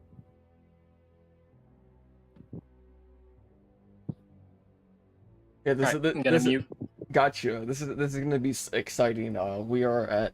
We just have like Mario versus TapSnap, and like they're like gonna have to go off with this momentum here, even though they just played a set.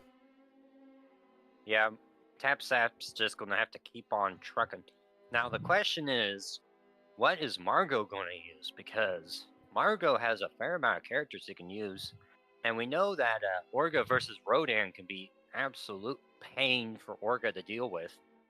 So we might be seeing the Godzilla here today, since Margot's Godzilla is pretty strong, very strong character. So. And Rodan is a character that is known for not liking beam attacks very much. Unless you can ban down the hatches and rush down your opponent into oblivion. Excuse me. Because Rodan loves using the mobility to get in and out of tight situations and start blasting with the mighty powers of Volcano Attack, Up Punch, Back Fierce, which you saw a good amount of usage against Plasmilio. Very good stuff. You love seeing the absolutely brutal gameplay. I That just gotta. Go ahead. Oh no, go ahead. I'm just like, the stream thing was all. Yeah. It's one of the reasons why Rodan probably has the least amount of HP out of anyone here, is because the dude's firepower is pretty strong. Absolutely one of the highest damage outputs of any character in the game. Only really being rivaled by the likes of things like Orga, Napalm. I'd say Space Godzilla could definitely be up there, but Space Godzilla's going to need some more refinement first before that's going to happen.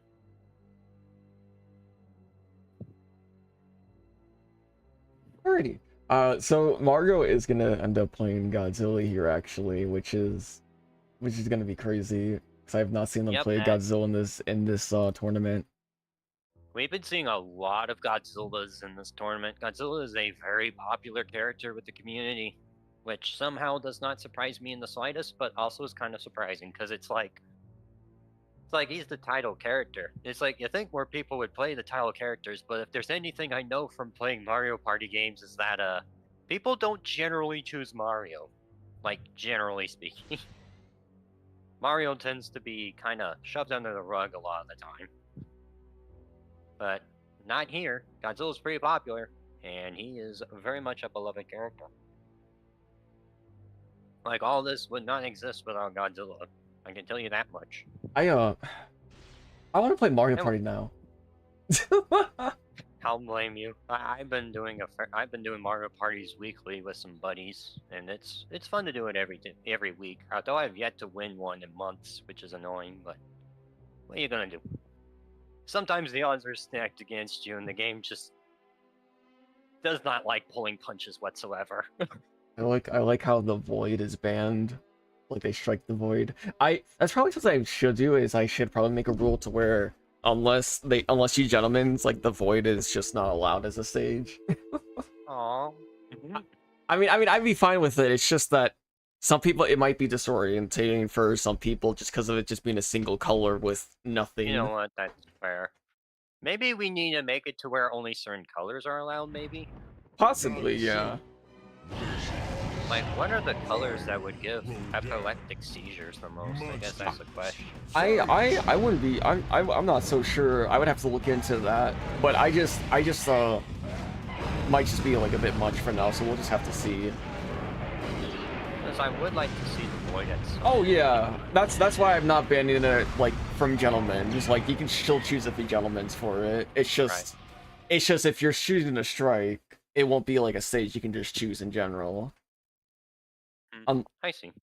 Just so that way that like it's not like just like if like one person is disorientated from the stage. That's just all.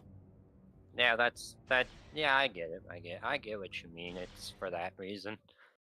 Because I would love to see people play on a stage, because even though I haven't done something for it yet, I do want to have something ready for the streams.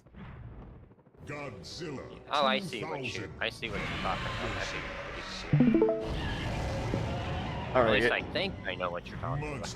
I think I know what you're. All right, here we go. suggesting. First match of Margo as Godzilla versus TapSnapNap's Fire Rodan, like, which they are like on fire right now with the momentum that they have from the Plasmilio matchup. But there's so many buildings here that hopefully Tap will be able to take good advantage with it.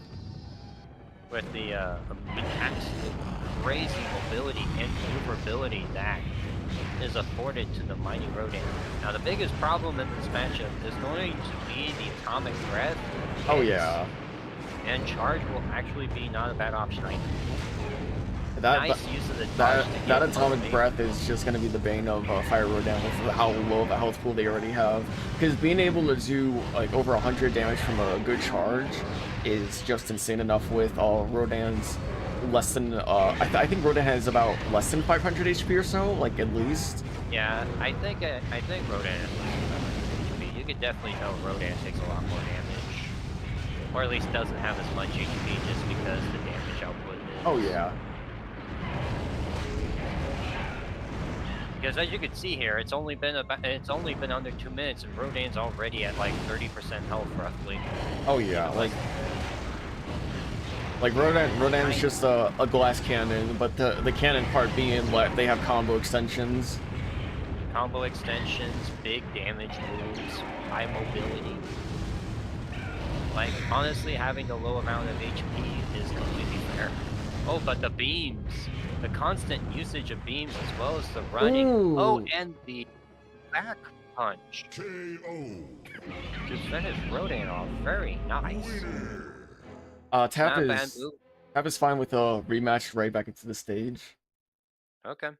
We're gonna see if Margo seems to be okay with it as well, so we're gonna see if we're gonna be going into it. Rematch arena or not. Monsters. It looks like we're going right back into Manhattan with the rematch arenas. Will Tap be able to come back? Because it seems like Tap has a little bit of a comeback potential. Oh yeah, like I feel like when they are on edge like that, there's like some weird boost that they just get. Yeah, I've seen quite a few people have this kind of happen. Oh yeah. Once again, back here showing off why it's such a powerful move with that lingering hitbox, especially on Get Up. It is a brutal, absolutely horrifying move. Oh, very good use there for Tap, like using the loop to like get away from the tail attack that Margo was trying to pull out. Yep. Using that mobility of Rodan to stay away from dangerous situations is a very good idea.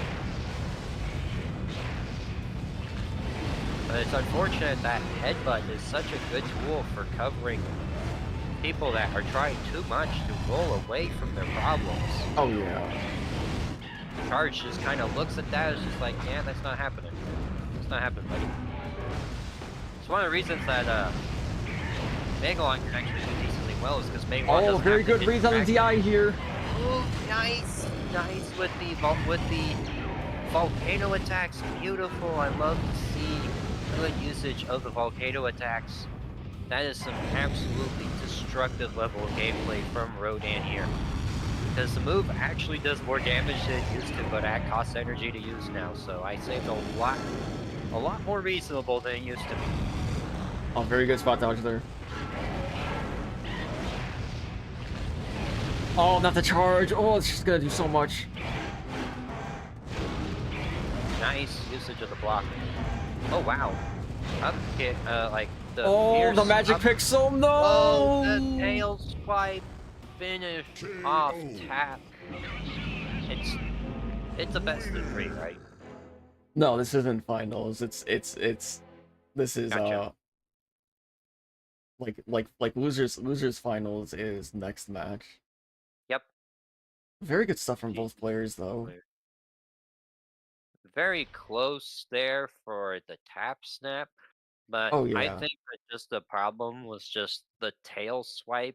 It's just the tail is very good on top of the atomic breath, just being very strong for taking advantage of a Rodan who tends to weave in and out of combat. I'd say if Rodan was a lot more just rush down, don't give Godzilla a moment to breathe, that probably would have been better for Tap there. But I know Tap generally doesn't play like that. They tend to weave in and out and try to reset things back to neutral, which I think hurts their Rodan a little bit when it comes to those kinds of situations. But that's just me, though. I tend to play a bit differently. I tend to, like, hone in on Rodan. I try to use Rodan like an explosive super puncher or something. I don't know how to describe the style, really. Because I definitely abuse some of the stronger aspects of Rodan, like volcano attack, low blocking to dodge like a majority of the moves that come out. Because if you low block, you can actually go over like a majority of the cast jabs, which is really funny. Doesn't work on the kicks though. Godzilla kick can actually intercept volcano attack decently well at close ranges, which is why you need to use your own kicks, because Rodan's kicks are like very fast. So you use your kicks, try to get started with either those, or use volcano attack, because volcano attack is very strong up close. Also intercepts jumps and aerial attempts as well, which makes it very powerful for dealing with flyers as well. Rodan has a lot of good stuff, but Godzilla also has an extremely strong beam attack that's stronger than anybody else's. Great tail, great fierce moves that intercept jump attempts and flying attempts very well, as well as strong air-to-airs in the form of jump kick, beams, and just Godzilla could do really well against aerial flyers. He may struggle a bit against some of the other characters like Orga and SMG if they can't get in close to the SMG. But against characters like Rodan and Megaguirus, they can do rather quite well. Because both those characters have low HP, Godzilla can do a lot of damage to them through combos and beams and tail attacks and just in general. Godzilla has very strong damage output. So fighting characters that don't have much HP to begin with means they die a lot sooner than, like, say, Destroya or SMG do, since those two have a ton of HP to work with. Absolutely brutal levels of gameplay here. Just brutal. Looks like we're going to get Margot and Slowpoke set up. Oh yeah, I'm just trying to get the controls here. Yep, getting them controls set up.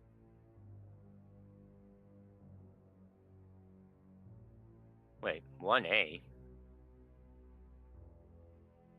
Yeah. Boxing match, but both fighters are paralyzed. Oh my lord. That's interesting. But yeah, boxing ring. Boxing ring might be another potential match here, ladies and gentlemen. Kind of crazy because boxing match is such a small stage. Yeah, I might have to ban some stages. I really don't want to do boxing arena. Not with Rodan. Though I'd say Rodan could probably do fine, but the problem is the other characters would benefit from it more. Like Destroy in particular loves barriers. Versus Alright, we're gonna be doing a button check here first. Monsters. Fight! Argo play Orga, please.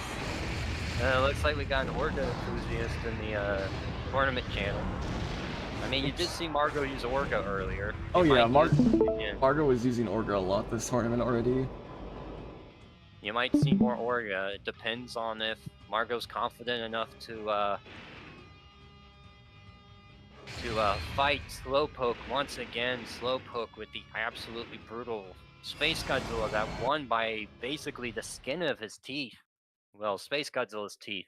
Oh yeah, like this is just a revenge match. This is basically just revengeance. Oh, Margot's yeah. revengeance. And except like both players are using like different characters. Like this is the first time Kiryu is being used in this tournament in general. Like every character has been used in this tournament so far. It looks like, except for just Destroyer, Destroy. who's just right on the screen there screaming at me like, "Hey, choose me!" Destroyer's like, I want to join. I want to be part of the fun. Let me be a part of the fun. Monsters. Now this is losers final, so this is best of 5. But here we go. Oh, we got Gigan versus Kiryu. This is a classic matchup between two characters. Though I would say, comparing one to the other, I'd say Kiryu definitely got neutered a bit harder compared to Gigan. Oh yeah. I'm expecting Gigan to do really well here. Like Kiryu is just a character who can't really mess with the destructive potential. yeah, Kiryu more so I feel like plays in has to kind of play in a more mobility style as Fire Rodan does, for where they have to use the mobility thrusters. style, just with way less damage output, which is not good. Yep. Getting the throw, getting the dash punches. Oh, just doing it a little too early. I'd say you probably wanted to do up tail there. That would, up fierce. That would have been good there. Because up fierce would have had enough range for it. Because I didn't think about dash punches actually being really good for it, because you're actually already in the opponent's face. So. Oh yeah. Yeah, like that's what I want to see. That's what I want to see. No commentary bias here, just more if I want to see more of good Kiryu gameplay, because we haven't seen Kiryu. Oh Really yeah. Good read there from Margo. It's jumping up that grab attack. Yep. And using jump fierce to anti-air Kiryu's attempts. Very nice stuff.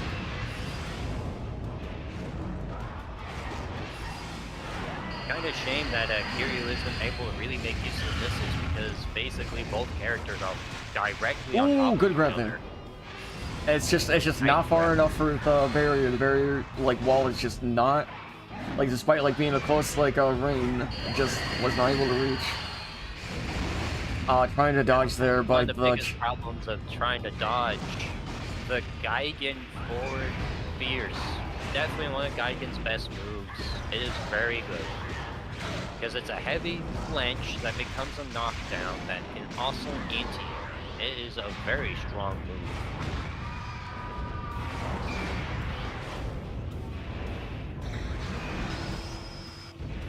Margaret's just utilizing as much spacing as they can right now to just take them out right now, just because how low Slowpoke is with this health bar. But Slowpoke still has a lot of energy that they can utilize here with maybe a charge beam attack after a throw. Yep. Oh, the missiles! Nice. Yay, missiles! I wanted to see the missiles. No. But all it takes is a single beam, and Gigan got the beam. Still not sure how I feel about Gigan having a good beam though. I feel like it's kind of crazy that a rushed out character like Gigan has a good beam on top of it, but like I think it's not too bad just simply because Gigan isn't too insane. Mm. Looks like they're just gonna rematch right back into the arena. Nice. Like Slowpoke's still confident with the Kiryu pick.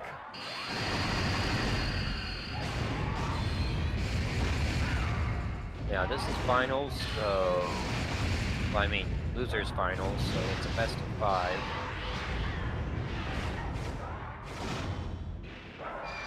Oh, get out of the grab, nice. They matched just enough. Mash.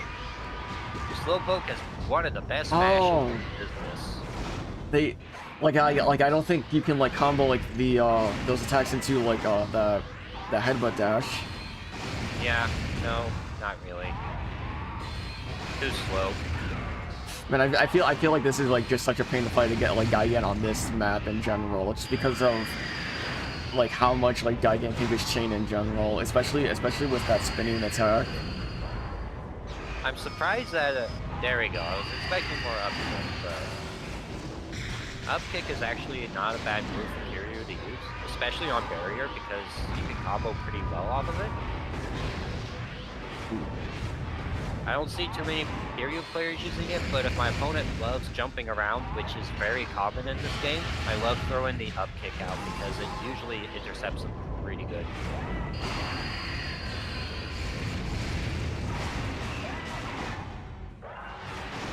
Oh no!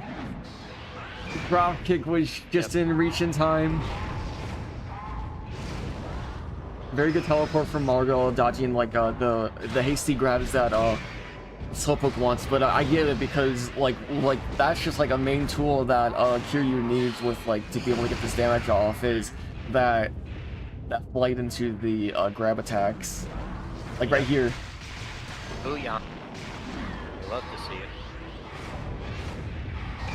I mean, I'm not trying to be biased here, but please use up kick. Please, Slowpoke, use up kick when the barrier nonsense is happening. I mean, that's also not a bad idea. That's not a bad idea. Although I can see why you might not want to use it because you apparently went to the barrier. Honestly, the move, like if you can just get it off, it's very good for like this enclosed space, especially with the barriers. Yeah, but you just have to be cautious with like hitting yourself into the barrier with those legs. Yep. Looks like Margot is trying to figure out how to get in on this. Kiryu is having some trouble. But it looks like all that oh, here comes the grab. If Slowpoke can just get one good combo off of here, it can end the game. Yep. But Margot takes match 2. We're at match 2, ladies and gentlemen. Are we going to see another rematch, or is Slowpoke going to switch out the character? We shall see. If I was... Oh, Slowpoke is... Wait, let's see. Yeah, they're typing out right now. Yeah, they're typing right now. If I was Slowpoke, I'd switch my monster right now. I would switch my monster. I'd probably switch to Space Godzilla or the Godzilla. Both seem like good options. Yeah, they are switching. Yeah, that's something I would totally have done in Slowpoke's position. Because Kiryu versus Gigan is not the greatest for Gigan. I mean Kiryu. I meant Kiryu. Gigan can do just fine. I meant Kiryu. Trying to think what character Kiryu does well versus, and I can't think of anyone off the top of my head. I guess it could do okay versus a Jaguar. Because Kiryu is a character that's surprisingly hard to combo. And also has a small hitbox while flying compared to a lot of other characters. Like, Destroyer while flying is basically the size of a small house. Oh, yeah. So, very big guy. Like, imagine just an aircraft carrier flying towards you. That's basically Destroyer. Oh, yeah. Like, it's just, dear lord, he flying. Okay, Slowpoke wants to go back in the boxing ring again, but like it looks like they're gonna be using Godzilla from what it looks like. Oh no, New York. Yep. Oh, they changed the answer to New York. Yep. And they're like, never mind, not boxing ring. Let's go to New York. You know what? I respect the New York pick. New York just seems to have some pretty pivotal battles in these Floss tournaments, so it makes sense. Oh, the Mega Gears Mega pick. Gearus. The Mega Gearus once again. Whoops, read wrong. That's fair. Yeah, Slowpoke has to just be very cautious here. I hope they're very confident with his Mega Gears pick because Marvel's just one win away from taking losers finals and then moving on to grand finals itself. Yep. Geiger versus Like, I would be quite curious to see if Slowpoke can pull this around. I'm not gonna Monsters. say Fight! too much my thoughts on it, but Margot's just been putting up an absolute roundhouse of a game with just the Gigan gameplay. Absolutely wonderful stuff to see from Gigan. A very brutal character. Oh yeah, Gigan is just very brutal to fight against. Something about Margot wanting to play brutal characters. We're seeing a pattern here. Yeah, Margot just loves absolutely obliterating stuff, it looks like. To be fair, you did watch my Megalon. Oh yeah. My Megalon's like, hee. It's like, I'm not the brutalizer, I'm a cooker. This Cookar. But like Margot's just being super careful with this spacing, not like just like engaging too hard in. Yeah. Slowpoke's trying to find just the right moments to get in, but Margot's able to punish here, getting his teleport grab attack off. Or not grab attack, but like just chain attack. Yep. Oh, whoa, nice hit there from that Mega Gearus. Yeah, there you go. Use the spacing of Mega Gearus to just fly away from the Gigan, and using the really good dodges to avoid any damage from the beam attacks, which is absolutely necessary if you're going to be playing Mega Gearus like this.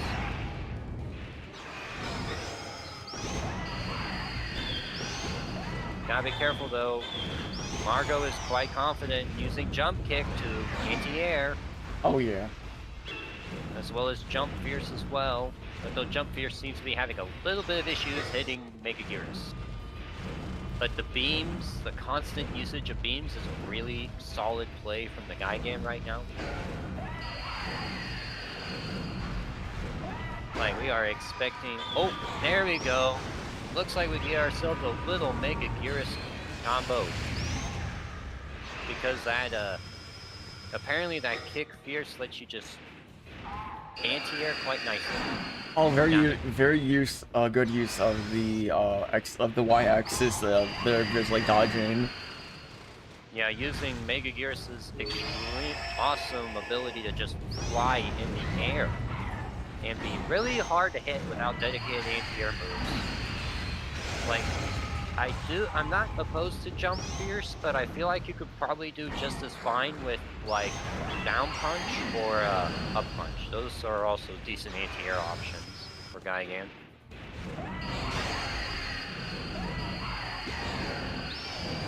Because Mega Gearus can really just go around. Yeah, Mega Gearus, I feel like there's just like still a lot to like try to learn with this character. Like, just because not many people seem to like, just because of like how much they've changed vastly, and like just like the system, like different system of the speed boost that people really loved before, on having to get an entire full bar of energy, which they have to be. Oh, there's a mine there. Usage of the mine. Never see the mine like ever, so that was very good usage there by Slowpoke. Slowpoke is the only one that seems to actually make use of the Mega Gearus mines, or the M&Ms for short. The M&Ms. It's a snackish Friday right now. Yep. I mean, Margot had those cookies earlier. I'm having granola bars. I had cookies. I had like a bunch of granola bars all day. Oh, here we go. Getting a lot of energy off of here, just getting like all these loops. Honestly, that is not a bad strategy, just doing that same move over and over and over again. Especially if you can just catch your opponent out with it. Oh, very good teleport catching him off guard. Now we gotta be careful though. got less than a minute left of this match, and if it ends, Margot wins because Margot has so much HP to work with. Oh yeah, Slowpoke just really needs. Oh, And Slowpoke is dead. Rest in peace to the Mega Curious Dream. Has been absolutely annihilated by this Gigan Nightmare. with Good that, Margot job, is both gonna. players. Very good job from both players. Margot's gonna go on to grand finals here against them. Yeah, against our very own Overlords 1. It's the commentators fighting, folks. I'm gonna be solo commentating on this. I would say get yourself a drink of water. At Oh some no, point, Kaiser. I'm good. Like I'm ready. This is what I've been saving. I've been saving my like voice for this. Yeah, because this is gonna be quite crazy, I'm sure. Oh yeah. Get your most epic music playing in the background, because you're gonna see some absolutely rocking gameplay. Hopefully. Oh yeah. All right, folks. I am just gonna get everything ready here. Yeah, I'm gonna go ahead and mute you and then mute myself. Gotcha. Stop watching. Go to the void. The void.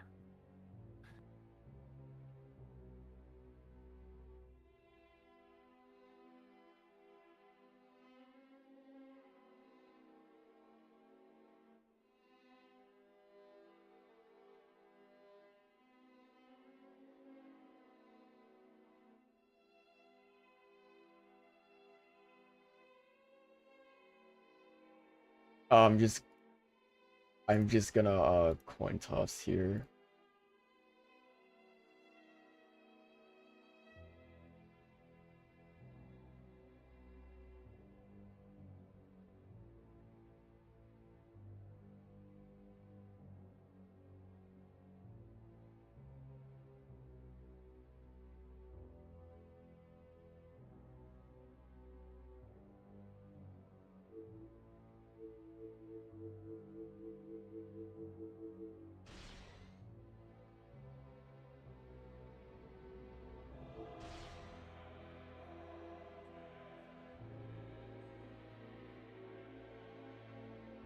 Guys are hold down the fork for comms. Yep, I am.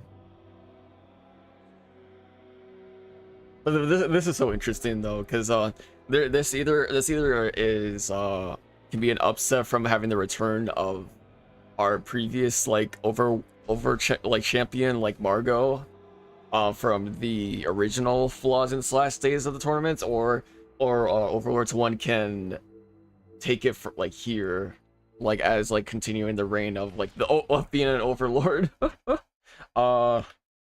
Button shot. But I am curious like what characters are gonna end up choosing here.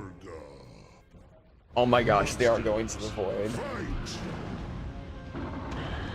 You know what? I gotta do something here.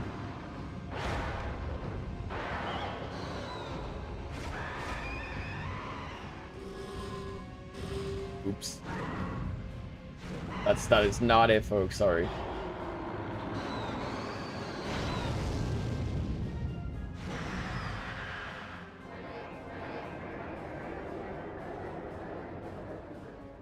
Whoops. From who? Elgato.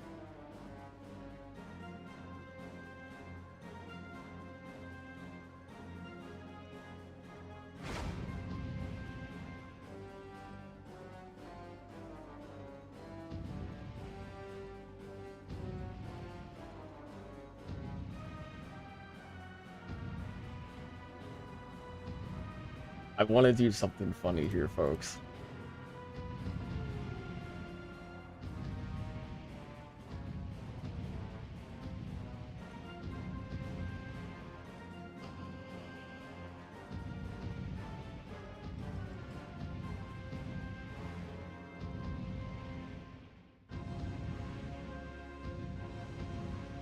Oh, no, that's not gonna work.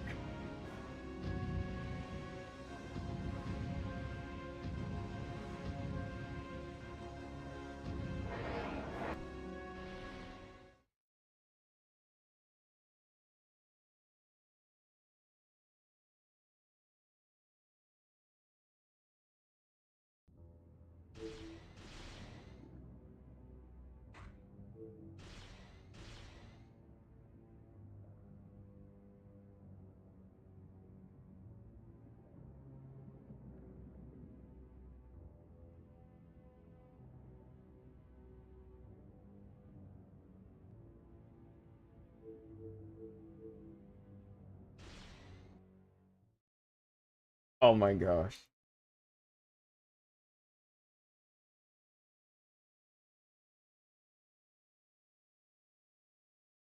Orga versus Destroy Monsters. Fight! Oh. Okay, folks. Hold on. Hold on. Okay, wait, this is... I don't think this is gonna work. But here we go, folks. It's Margo versus Overlord to 1. Okay, no, this is not gonna work. I'm trying, but... No, the Waffle House is not gonna work. But we have Overlord to 1 versus Margo here, fighting in the void. No obstacles, just pure chaos. Now again, what I'm so interested about this between them is that they both are players who just have like a long running titles for each of them. Margo used to be like the champion of STEM, whereas Overlord to 1 is the current champion of STEM right now. And right now they're using like both of their current main. I mean, well, Overlord to 1's not using his current main. There was a Megalon that was a current main. But either way, I know that they did love playing Destoroyah. So this is just like a destructive matchup right now. But getting that grab attack off, it's just I'm just lost for words right now with like that we've come here like so far with STEM right now. I'm just like so happy. But again, since there's no obstacles here, this is just raw fighting power. There's no barriers. It's just full on hands. There's like nothing to abuse off of. It's just pure fighting skills. Here's the goo throwing them all the way across.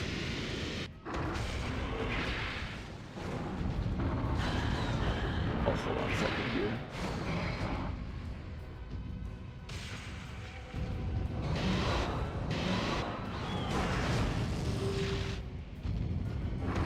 Maybe this is a more accurate color. No, that is not a more accurate color. Oh, Margo takes the first match. Yeah, this is not gonna work. I'm sorry, folks. I wanted a green screen and I'm sorry, it's just not gonna work.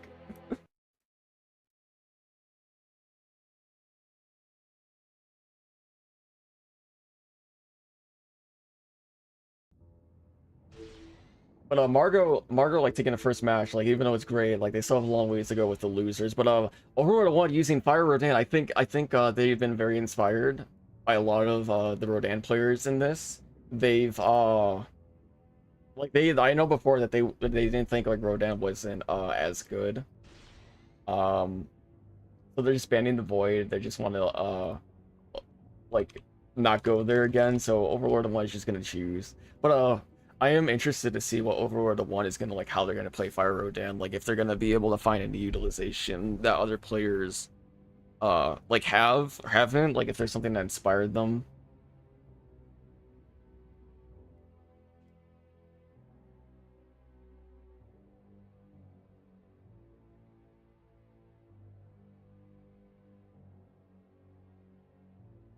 They're just still choosing right now.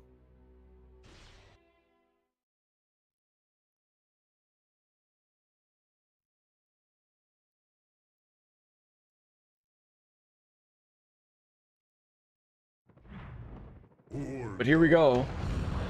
We're going straight to San Francisco for match 2. Skipping the intro, they just want to get into the beef right here. Now, I think this is I don't know how to feel about this matchup with Fire Rodan specifically, because Fire Rodan's low HP pool, even though they are a very aggressive glass cannon character, Orga is also a very aggressive character, especially with having that tractor beam that can mess up the spacing tools here for Overlord to 1's Fire Rodan. Trying to get off the volcano loose, but they're just missing. Margo's making a good utilization with the buildings, just trying to go right into the water. That way that Overlord 1 is not able to abuse the buildings for combos. Orga is able to just make their own usage with destructive behavior, but Overlord 1 is using the barriers here. Trying to, I think they were trying to like get that forward wing attack chain that that TapSnap was like doing earlier in the tournament that they might have been inspired by here, like Overworld 1. Man, a lot of Fire Rodans in this tournament in general. I did not expect to have this many Fire Rodans, like which is good, like that there's this much variety. We've had every single character in this tournament now with that Destroya from the last match, but again, Orga just doing so much destructive damage. This is just not a good matchup, I feel, for Fire Rodan, especially because Orga has such, like, even though Orga has a huge body, Orga has a lot of utilization with tools for not dissociating, but just like displacing like Rodan's movement capabilities with the paralysis goo, with the tractor beam, the air grabs, especially because of Rodan just like being so small. Here we go, trying to get the volcano loose, but Margot TI'd into the barrier there. But like with attacks like that, Overlord 1 is able to make like a good comeback here.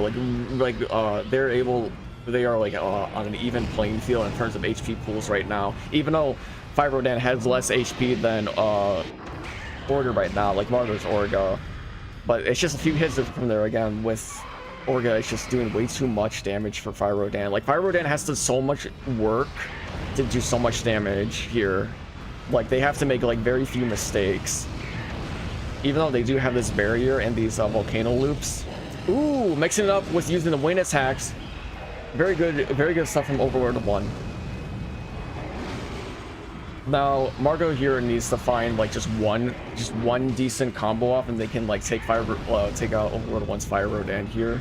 Definitely like trying to make space away from the barriers right here, so that way that Overlord 1 doesn't abuse it. Good use of pushing out the tractor beam, like just elongating it, so that way that doesn't immediately hit, to trying to catch off Overlord 1's. Because if they were able to negate it, or not negate it, but like just make it so that way that like they could get like a good hit in, then they would just be over there for Overlord 1. And just with that, match 2 goes over to 1. Very good patience with Overlord for using the spacing to not like let Margot get like good attacks in, taking them out all the way to the water, so that way that, well, Margot took them out to the water because they thought like, oh, if they don't have any buildings that yeah, at least this is my mindset, is if they don't have any buildings to use off of, I can possibly be fine here. But Overlord 1 proved wrong, that they were able to at least utilize the barrier. The barrier is all you need with Fire Rodan, honestly.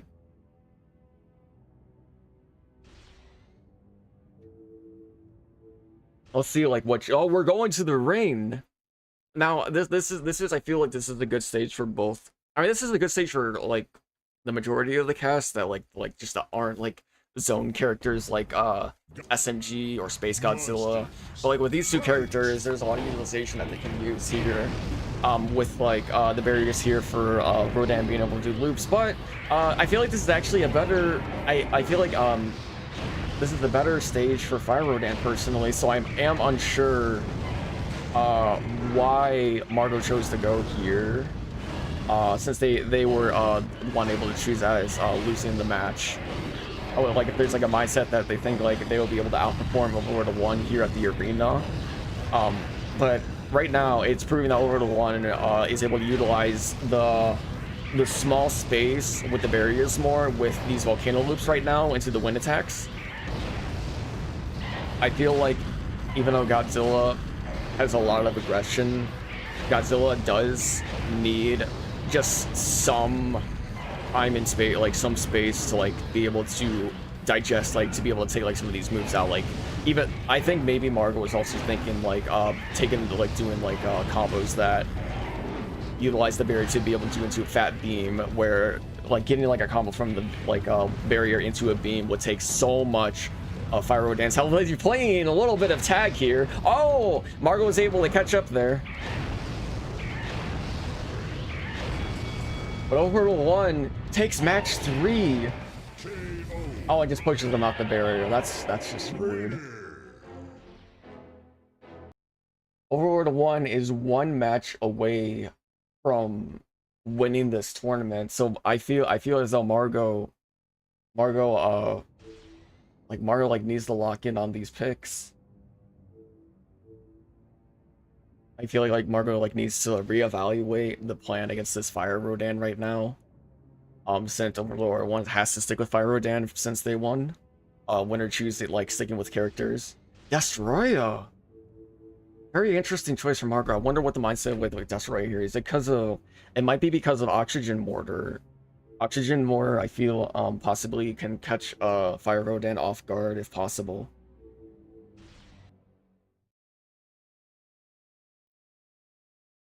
But man, like Margot has a lot to do here because Margot not only needs to like win 2 more matches, like just to reset the bracket, not even to win. Destroy.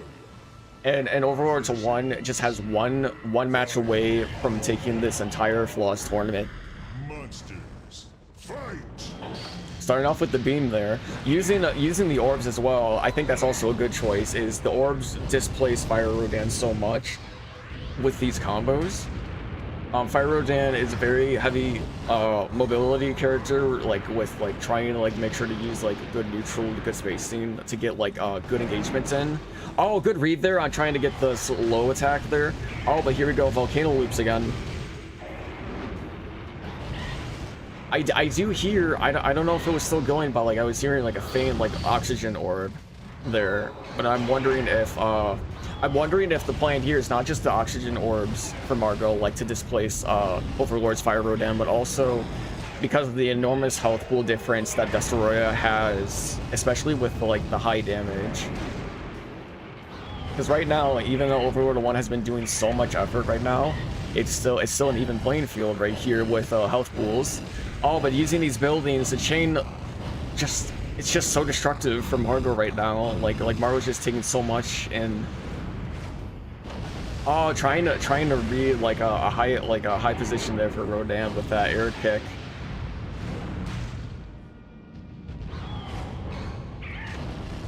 But like Overwars 1 is just like cornering Margot right now. There's just so much going on.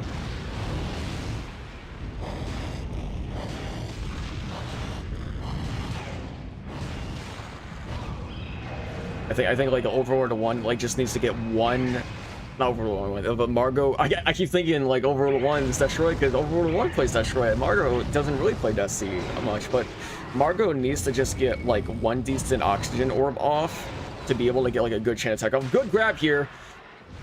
Almost hitting the barrier there. Oh, I feel like Margot like really wanted to go for the tail grab there, but it just was trying to read the situation. They were in such a good position there. Good usage of the orb to pull them into an odd position. I think Margot's just really trying to get an oxygen orb into just one stomp. Like that's just like really what it needs to close in right now. Overlord 1 does have a lot of energy utilization though, so they can use the volcano loops.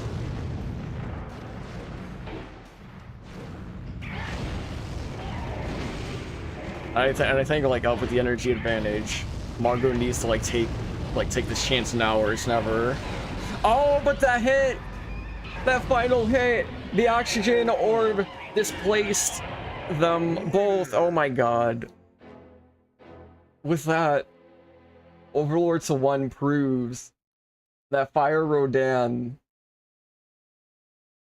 is actually still as good as ever. Not as broken because they don't have the infinite anymore, but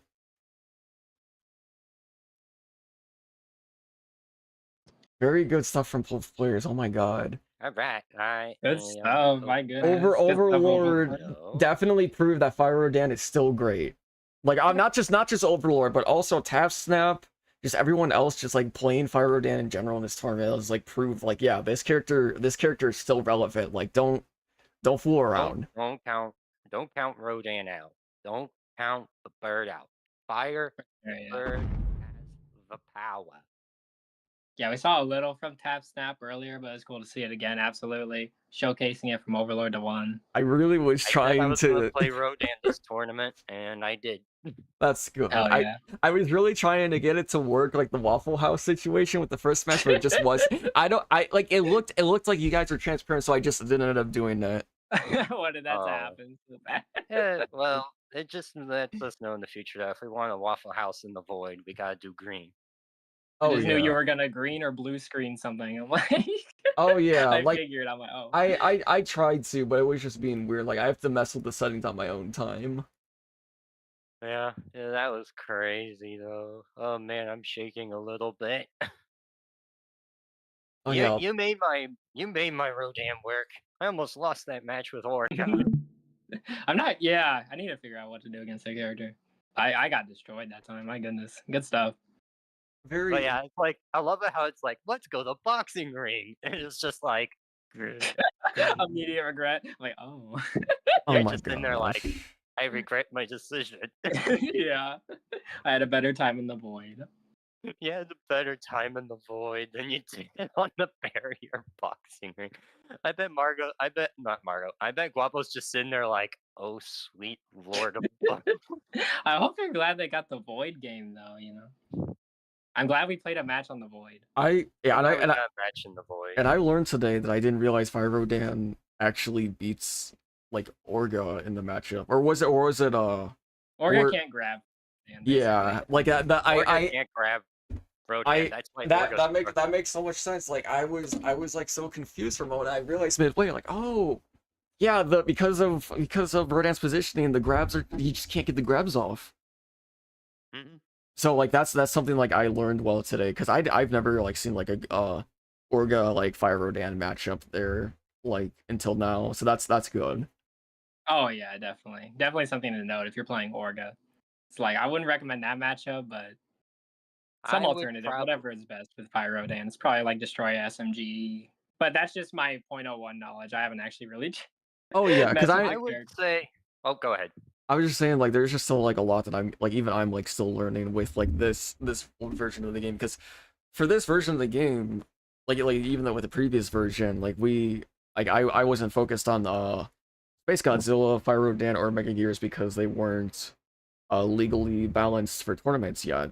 But then so Mhm. now I'm just like learning about this stuff like even to today, and it's just there's just like still so much to just learn, and I'm excited. Hopefully, like I can get a chance to even play like if I get the time to like or the chance Oh, to. I that'd would be love to. awesome. That'd be Mhm. amazing seeing Kaiser and Tourney. That'd be super fun. Yeah. That was I said I was going to play Rodan, so I figured I'd just pull out the Rodan for Orga because Rodan really gives Orga so much trouble, which is very satisfying. Oh yeah. Absolutely, yeah. The But streak continues from the ashes. Rodan most certainly needs some tweaking though. Like back fierce is just not okay. Yeah, I mean to be fair, like most every character, yeah, needs Oh yeah. some major I changes. and But and yeah, that and that that and is that pretty wild. and that's like a part of the point with like meta for this stuff is like learning. It's like it's hard like just having like like just a very small controlled group to learn what's actually broken or not, and part of this is just learning like oh like these things can happen that like people like more people who have access to the build are able Hmm. to do and learn, and so that's just part of the Yep. process with like this game's life in general. Oh, absolutely. Yeah, it's ever changing, it's ever evolving. And especially when the changes are so fundamental, like DI, dodges, just the way the meta is so different. Like, of course, it's gonna like take some tweaking and figuring out with the characters, but yeah, I don't know. It's awesome seeing all the different like gameplay and the ways people have adapted and learned what tools to use with these characters and are constantly finding different options and new things and matchup specific things as well. Like it's been really amazing. It's such a blast to have these tournaments coming back again, and now on modern PCSX too. Oh yeah. I think it's an awesome time. Yeah, it is wild, especially with the new characters. I like the new characters, even if I find two of them, well, specifically one of them, in terms of being brand new, annoying to fight. But you could probably guess who that is. I'll give you a hint. It starts with a no. But I like playing every character in this game, which is something that I don't think a lot of games in general get me to do. Is I usually just stick with I usually pick a character and I stick with that character most of the time. Oh yeah. But here it's just like I kind of been playing everyone. Some I do well with, and some I don't do quite as well with. But I try to play everyone, give everyone a time to shine. Yeah, Rodan gives Orgo a lot of trouble. That's why one of the reasons why I was quite happy to pick the character up. Yeah, and I think we got to see every character in this tournament. We did. Yeah, We I used did. Destroya at the end there because I was like, all right, let's just bring Destroya in. I'm like, Yeah, this is just my point oh one. Just intuition, just like, okay, at least I have orbs, which did help me out a bit. I'm just not good enough with Destroyer for sure. You know. I think what would help with that Destroya matchup would just be I'm trying to think what would help because Orb is good. I wonder if Oxygen Mortar would have been worth something just because you would have That's been able to keep the pressure up. that's what I initially thought why you picked Destroyer was like mortar over the orbs. Yeah, orbs personally, I fine. always loved using the orbs. Mortar, maybe I can try that out more. I don't know. Yeah, I'd have to Because the rewatch it. Usually, I cool just be part, rewatching and figuring it out. because the cool part about Mortar in this version is that it sends your opponent directly up into the air, so it's actually a lot easier. So if you're next to your opponent and they get hit by the Oxygen Mortar, you can combo off of it. Yeah, It's very especially like handy that. for that. That's really useful. I mean, yeah, especially in a smaller-ish stage. Hmm. And So against Yeah. one like Rodan, who's just hard to catch normally anyway. so Definitely. Yeah. was there any like last comps you guys wanted to say before we end the stream off here? Like if there's anything that you are wishing for the future of like the game's life cycle in general, or just anything specific? I will say if Mecha King Ghidorah would show up at some point, I would be a very happy camper. Oh yeah. Hell yeah. Because Mecha King Ghidorah is one of the characters I really liked in Vanilla Save the Earth and Destroy All Monsters. I actually got into the character because of his soundtrack from Unleashed was why I like the characters because of that piece of music actually. Because it's like I didn't really care too much how I was using early on, but I was like, oh wait, this is the Mecha King Ghidorah theme. It's the awesome menu theme. All right, I'm using this guy all the time. It's like Yeah. it's like that's basically the story about Mecha King Ghidorah there. But yeah, I'm kind of sad I didn't bring out the Megalon for the finals, but I think Megalon doesn't have the greatest of time dealing with Orga's jump nonsense. Yeah, I haven't played that matchup much, but I would imagine so. I think you chose well with Fire Odin for sure. At least against Orga. Like that's definitely like I think the way to go, in my opinion, in that matchup. Because Volcano Attack Gopher. Very Alrighty. useful. I Yeah, thank you all for tuning in. absolutely like I am so grateful for everyone not just tuning in, but every player who entered, everyone showing off their hard work of their skills and their training and their knowledge of this game. So fun. And I can't wait for I believe Overlord to 1 is going to be able to host for next week's flaws if like that's Yep. okay. I should be able to. And then as you can see like on the commentator page that I have up for you guys like on the stream, like you can follow us or like keep check of us on these social media tabs that we use. But again, thank you guys so much for tuning in to this week for flaws, and we will see you guys for next week's flaws. And I hope everyone does have a wonderful Friday night and a safe weekend. Mm-hmm. Hell yeah. Yeah, I'll be hosting the next Flaws tournament in the Discord channel. Make sure to have the stuff to my channel linked and all that. Oh yeah. Alrighty. Yeah. I hope everyone has a good night. Y'all have a wonderful night. Hell yeah, everyone. Take care. Y'all have a lovely day. Peace. Bye. Long live Firebird.